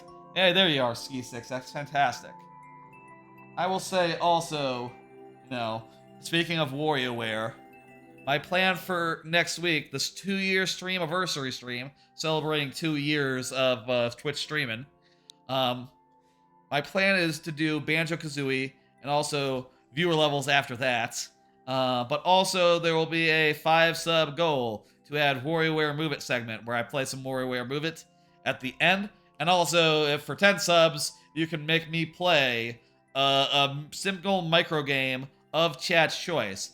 And that could be a mean one, that could be a nice one. You know, like picture, and I'll say like, my original idea was to have that just be like the GBA game, but it could also be in WarioWare Move It, so long as I've unlocked it, and there is a mode for like playing a single micro game. And you know, Move It has a lot of like micro games that are, you know, motion controls, where you're doing things like this. You know, fucking imagine if I have to do that, just like this, for 30 minutes. Like, y'all could make me do that if you were to sub 10 subs, you know, collectively, by the end of next Friday. Which I think is a good reward. I think that's a good incentive. I think that could be fun. And I'll say, you know, how I'm thinking it'll work as far as like how chat will choose. I'm thinking maybe the subscribers can nominate some levels, some micro games, and maybe like we'll do a vote. Unless there's like a clear consensus among chats that like, no, we want you to do the one where you do this, or the one where you do something really annoying, or like you know, repetitive, or like uncomfortable. I don't know if there are going to be such games in WarioWare Move It, but we'll see. Also, a DK64 randomizer stream where all Beaver Bothers, wherever Golden Banana requires me to do Beaver Bother, is also on offer for next week's stream. You know, so long as it's met by the end of that there stream, then we will do it. Again, that'll be next Friday, starting at 2 p.m. and going late. All right, let's play this level, and then we will go to last calls thereafter. For last call, I like to play some of my own levels, and you know, show some of my own creations off real fast, and then I will, you know, close the queue thereafter. The code didn't work. What? Oh, not a L. That's a K. Thwomp's Donut Den. Platform and enemies and donut blocks. Okay, let's go. Let's do it. Lovely. And I'll say, by the way, those sub goals are started, so if you want to sub, it'll count towards that as of now. So, you know, any subs done now will not be wasted. Yep. But, why are the two? Okay, wasn't like an indication of like jumping twice or something. Oh, wait, yes it was. You think Bowser Jr. is gonna come this way? No, I don't think so. Okay, we need to kill Bowser Jr. Oh, damn it. Gotta wait for the timing there.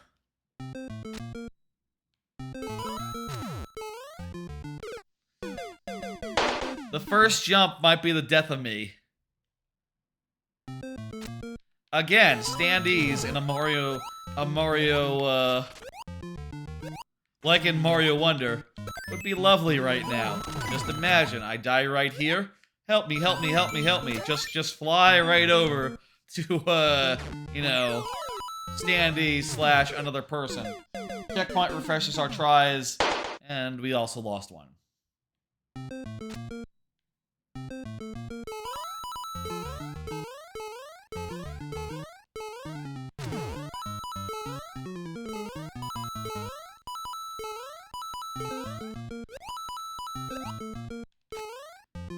Let's fucking go!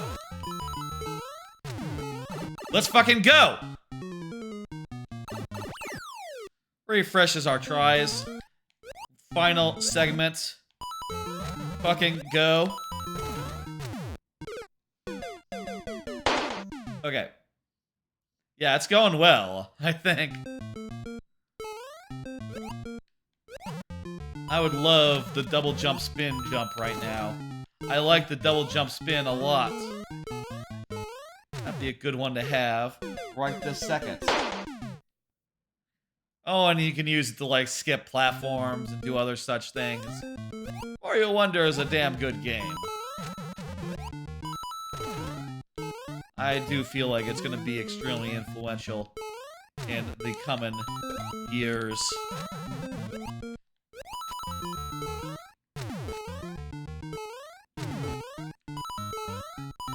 Ah! There we fucking go. Okay, hang on. Serious mode. Yeah, yes.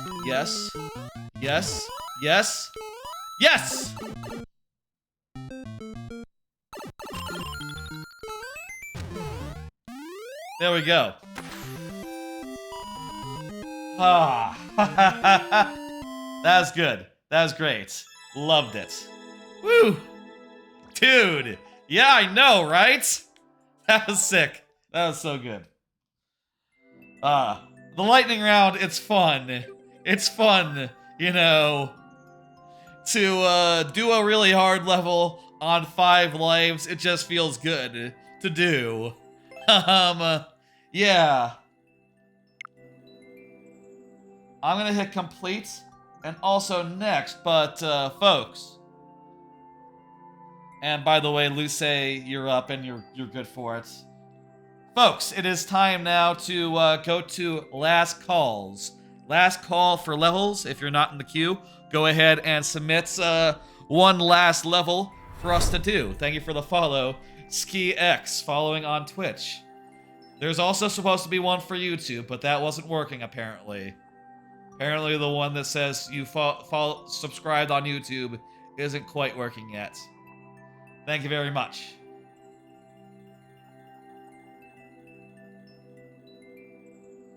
I might reword that to be a little less wordy.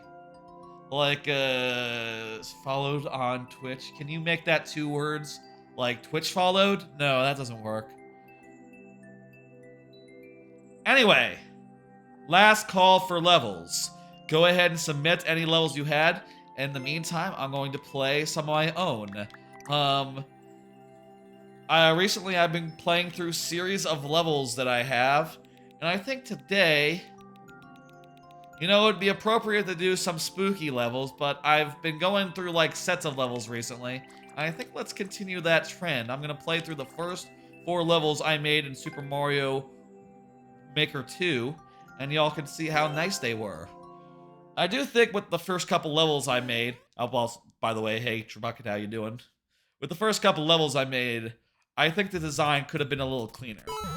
Like I have like my quibbles with some of these earliest levels that I made here, but I do think they are very cool all the same. With this one, my only note is that I feel like I didn't need to put an enemy on like nearly every platform. No, that was very much a just getting back into the swing of things. Okay, what enemy am I putting on this platform? What enemy am I putting in this sequence? You can just have some parts where you just run and jump, I feel like, and that was the mistake made here. You might notice that nearly every ledge has an enemy on it, like, here's an enemy, this ledge has an enemy, this ledge does not. It's a rare exception. There's enemies here, there's enemies there, there's enemies everywhere. Still, it was a cool idea to have, like, a dark level that was, like, almost entirely lit up by torches. And, I think it was a fun idea for, like, a first level, you know, take advantage of the dark theme, and, you know, just mostly for mood. But again, could have, like, cooled it on, like, some of the enemy spam a little bit. Like, a little more... It's like salt, right? You don't want it just to be over-salted. You want it to be, like, just the perfect amount of salt. You know, it's flavorful. The second one, I do think this level has some extremely cool bits as far as, like, mistakes go. I would say, like, the power-ups were not great. You should replay most of my levels? Yeah, go ahead. That'd be cool. Like, I ended up doing this power-up here through a pipe, and turns out where it ends up going is into that little hole there, which, you know, you can't really get out once it goes in there. You'd have to, like, wedge yourself in there if you needed it, and, you know, take the hit and then get another one, which is pretty awkward. It's also true of the second power-up in the level, right here. You could totally miss this one, and if you do, like, it's stuck between a mole and you. Like, what are you gonna do then?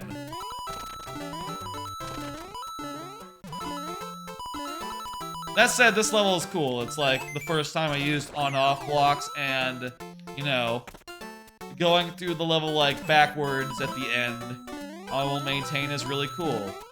And also it has, like, the spring thing, where like, enemies are springing from ledge to ledge, which I think is neat. Also, is the first time I made a level where you can really have some fun just, like, sliding down, you know, slopes. The last power-up in the second half also has, like, an issue insofar as, like, it's very missable. It's very possible that players won't go down and get it. I feel like all these problems would have been solved if I had just put the power-ups on rails, rather than have them come out of pipes, or have them, like, be hidden in a question mark block. Like, if it was just in a rail, you would see it and go, oh, I want a Tanuki suit. I want a tail. Delfino Plaza Bowling and Baddies. This is the first time I used clear conditions. And, you know, I do think that it sort of like, it wasn't like received as well as the other levels at the time. Probably because it's really long for a clear condition level, you know, having no checkpoint and all. And the concept can be a little finicky, like if you do that, you're fucked. Okay, shit. Whoops. Like you need to not use your shell until it's time to use your shell. The indication to use your shell, it's piranha plants. You see piranha plants, that's how you know that you should throw it. And use to clear enemies. In this case, you should jump off, then throw. A cool idea and very cute, but could have been a good deal shorter. Also, this section I feel like is unintuitive for a lot of people. You know, they don't realize that, maybe they don't realize you could throw a shell up, and that makes it so that you can clear these guys off. Otherwise, you're just like really trying to maneuver around these guys super carefully, avoiding destroying your shell in the process, which is hard. I ended up like adding a comment here to show like an illustration, which is popping up interspersed. See, showing like you're holding a shell, you hold up, bingo, bango, boombo, you can throw it up. Maybe not the most clear like tutorial text, but that was my like ramshackle solution to that issue at the time. Maybe the solution would have been to delete and re-upload and to remove the thing, but I guess I realized it too late that that was going to be a hang-up with people.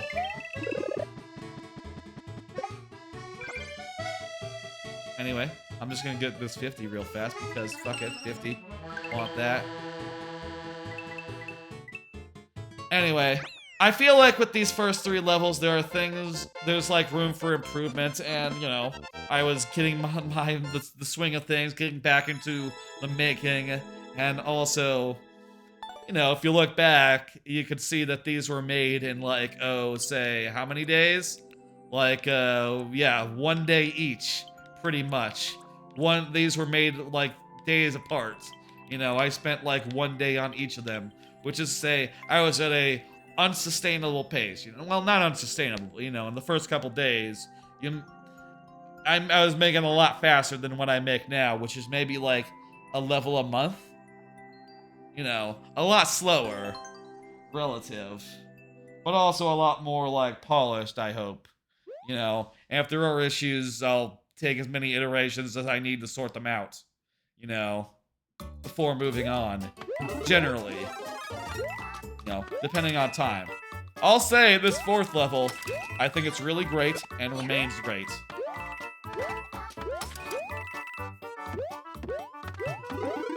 Yoshi level uses the hanging claws, some nice theming to make like a whole fruit garden type thing. You know, like vegetable garden situation. As well as, you know, some piranha plants to jump off and stuff. I like this level a lot. I think it's one of the better ones. The idea is that they're sort of harvesting, you know, all these plants. Also, you can trade up for a red Yoshi. Probably better. I like all these piranha plant patterns. You know, they make things a little bit difficult. You could also, like, carefully jump down them, or you could do, like, the obvious thing and just, like, you know, fire flower them. Maybe it would have been easier and, like, more scary, these piranha plants, if you couldn't just kill them, but it's fun that you can kill them. It's fun to be able to kill things. You know, if Red Yoshi was not that useful, it wouldn't be half as cool to be on a Red Yoshi. And then after that, I did the 3D World Tour series, which I showed on a previous stream. Then the remake series, which I also showed on a previous stream. And then after that, it was, you know, more just whatever felt good, you know. I did some concerted series for a while, and then, you know, between, like, my first 3D World experiences, 4 levels of that, then 4 Super Mario 1 remakes, and then, you know, just a bunch of other ideas. I guess next time we'll show off like these 4. Mint Chocolate Mountain, Snope and Sesame, The Seam of Dreams, and Anchor Drop Armada. The ones between, like, the Nighttime series, which I've shown previously, and the you know, the first couple sets of levels. Alright, that's gonna do it for last call. We got in 2 levels. We got 2 levels to end on. Let's go ahead and close the queue.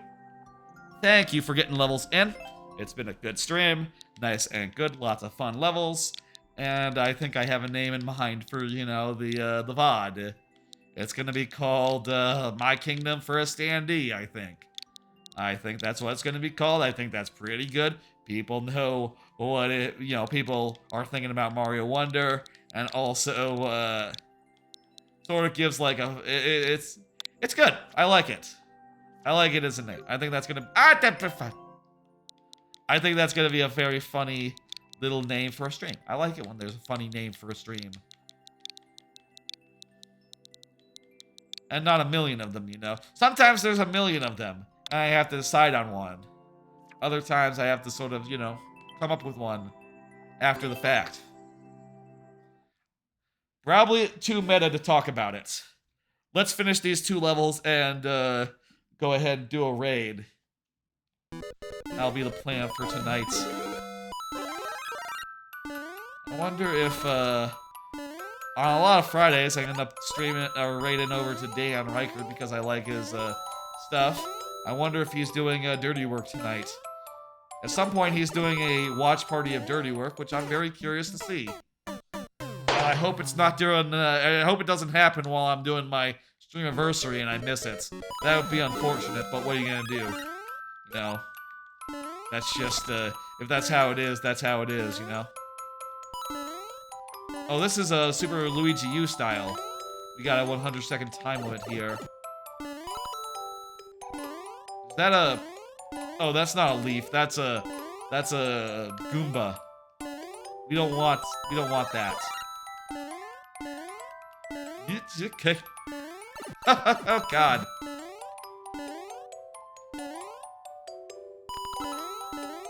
Ooh, that's a good traditional level.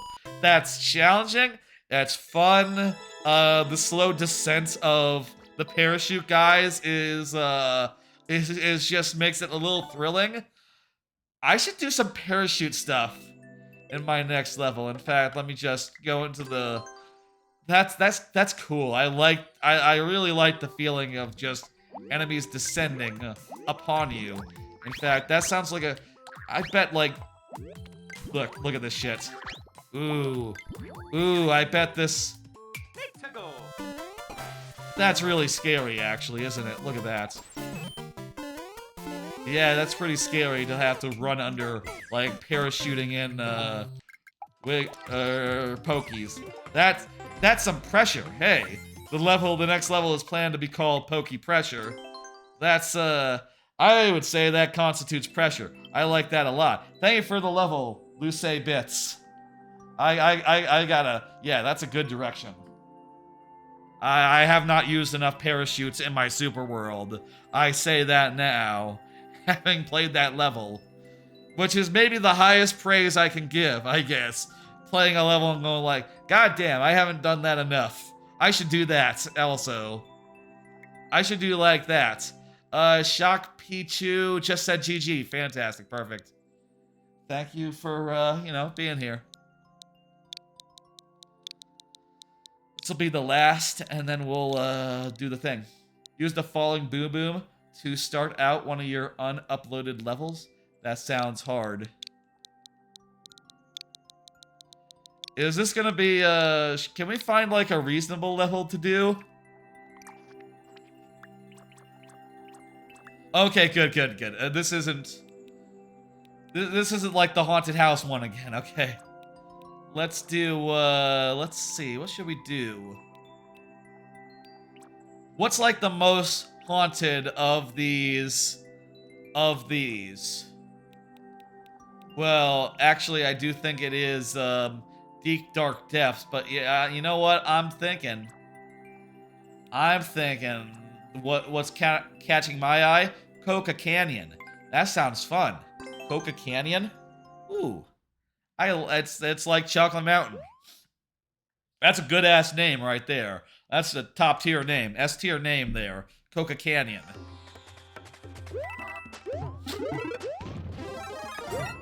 I like how in Wonder, when you hit a block that's in a ceiling like this and has a power-up, it can, like, deposit its power-up downwards. That just makes sense that you can do that. You know, it just makes sense that it works like that. You know what I mean?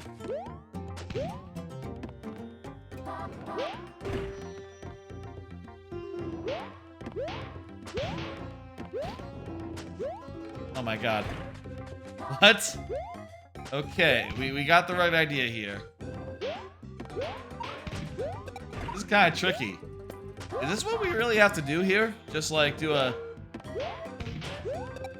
this exact thing? And like do it where it's at the top of the hill as well?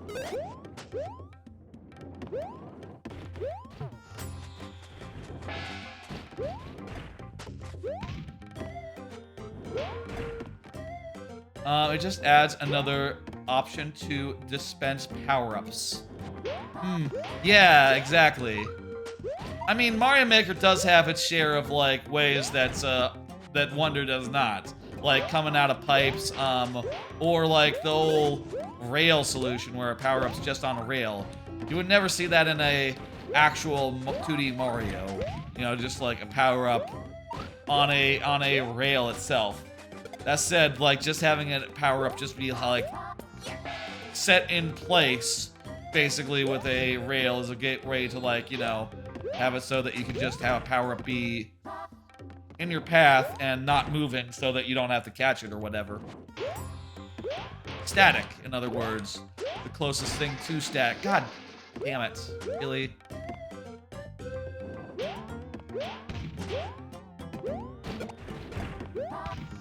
Nintendo doesn't put their power-ups out in the open. I think sometimes they do. I think there must be a couple cases of, like, a power-up being just like, you know, if not in the open, then, like, what the fuck was that? It broke on the, what? What the hell? But, what?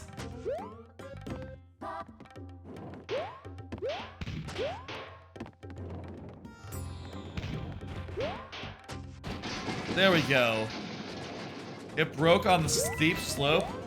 That's horseshit. What the hell? Okay, we got through that part. We're finishing this, folks. So long as we can do it in 300 seconds. Well, okay, we got a checkpoint. We have all the time in the world.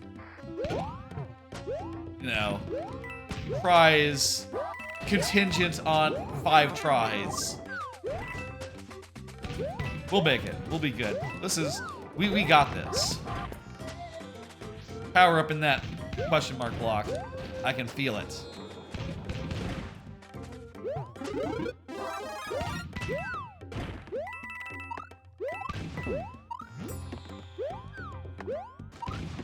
These ones have one? Nope, none. Oh, what if between? What if above? No, okay. Punish you in the form of losing time for potential world record? I mean, yeah, potentially. This could be world record. Again, I keep forgetting that you, in this game, you jump over flagpoles. Too much Wonder, where you can't do that anymore. I assume in some of the other Mario games, you can't jump over flagpoles, like most of the actual 2D ones, other than Mario Maker.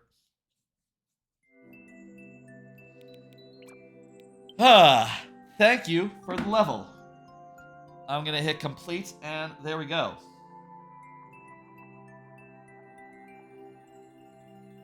That's gonna do it for tonight, folks. You can't jump over a flagpole in Mario Wonder. Yeah, it just sort of stops you until you land on the actual top of the flagpole. Stops you cold. I often design a lot of levels just so that's actually the case as well. Like, there'll be a wall right above right behind the flagpole or something. But, yeah. Thank y'all for hanging out, doing the viewer levels and stuff. It is like an invisible wall, yeah. Exactly. It is like that. Let me go ahead and pull up the old schedule and stuff. Also get rid of the, we don't need that anymore. We don't need this anymore. I'll be back on Monday with Twilight Princess HD. Next week is going to be a bit of an unusual schedule. Instead of Monday, Thursday, Friday, will be Monday, Tuesday, Friday. Tuesday, on Halloween, I'm going to be finishing off Luigi's Mansion. Twilight Princess HD will be on Monday, like I said. That'll be, I believe, City in the Sky and maybe more. We'll see. We'll see. And Friday will be the 2-year Streamiversary stream, wherein I celebrate 2 years of Twitch streaming. And just to show that whole, like, card again, that whole, like, promotional thingamajig. Thank you for the follow, Shock Pichu. Just to show the promotional thingamajig again. That's gonna be starting at 2 p.m. Central next Friday. I'm gonna play through all of Banjo-Kazooie, full playthrough, one sesh. I'm mostly gonna be just like focusing on the game during that. Don't expect any cards or like that much off-topic conversation unless y'all bring it in. If y'all bring in off-topic conversation, probably will be some, but I'm gonna just have a normal amount of cards and mostly save those for the viewer levels, which will come after Banjo-Kazooie. And we'll be all lightning round, and everyone will get bonus heads. Bonus heads for all. Also, there'll be 3 sub-goals that can add a WarioWare Move It segment, force me to play a single micro game for 30 minutes. Chat gets to choose. It could be horrible. It could be one that's like me going like this for fucking 30 minutes. That would be fun. I guess it depends on what we unlock and move it, and if that's even possible in moving. And if it's not, I guess we'll just do the GBA one where that is possible and I have all the micro games unlocked.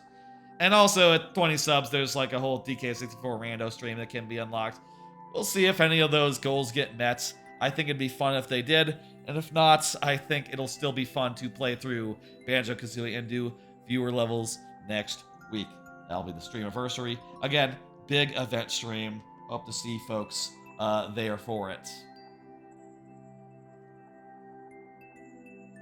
Again, here's that schedule. I will be back on Monday for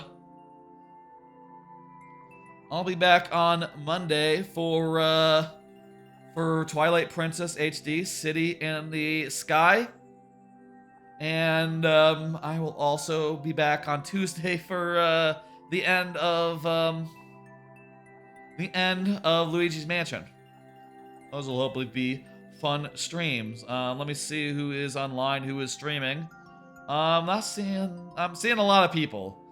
I'm thinking let's raid Shagalicious. I've seen that Shag has been back at streaming recently and seems to be streaming right now, so I'm just gonna send y'all over there. I'm gonna pull up the stream on my own phone so I can see it go down. Let me just go ahead and do that. Let me find it. Okay, there it is. Found it. Alright, folks. I will see y'all on... get this all ready to stop. Okay. I will see y'all on Monday. Twilight Princess HD. City in the Sky. I'll also be around on Tuesday, finishing off Luigi's Mansion on the spookiest of spooky days. And then next Friday is the big Streamiversary stream, which will be a lot of fun. Banjo, Super Mario Maker 2, maybe WarioWare if some incentives get met. Bye, folks. I'll see ya on Monday. Twilight Princess. Y'all have a good one. Should I repeat myself less during these send-offs? I don't know. I feel like it's good to repeat myself. Also, I'll be on YouTube, I think, on Monday. As of Monday. We'll see what happens. Monday, 8 p.m. Central, on Twitch and probably also YouTube by then. Bye!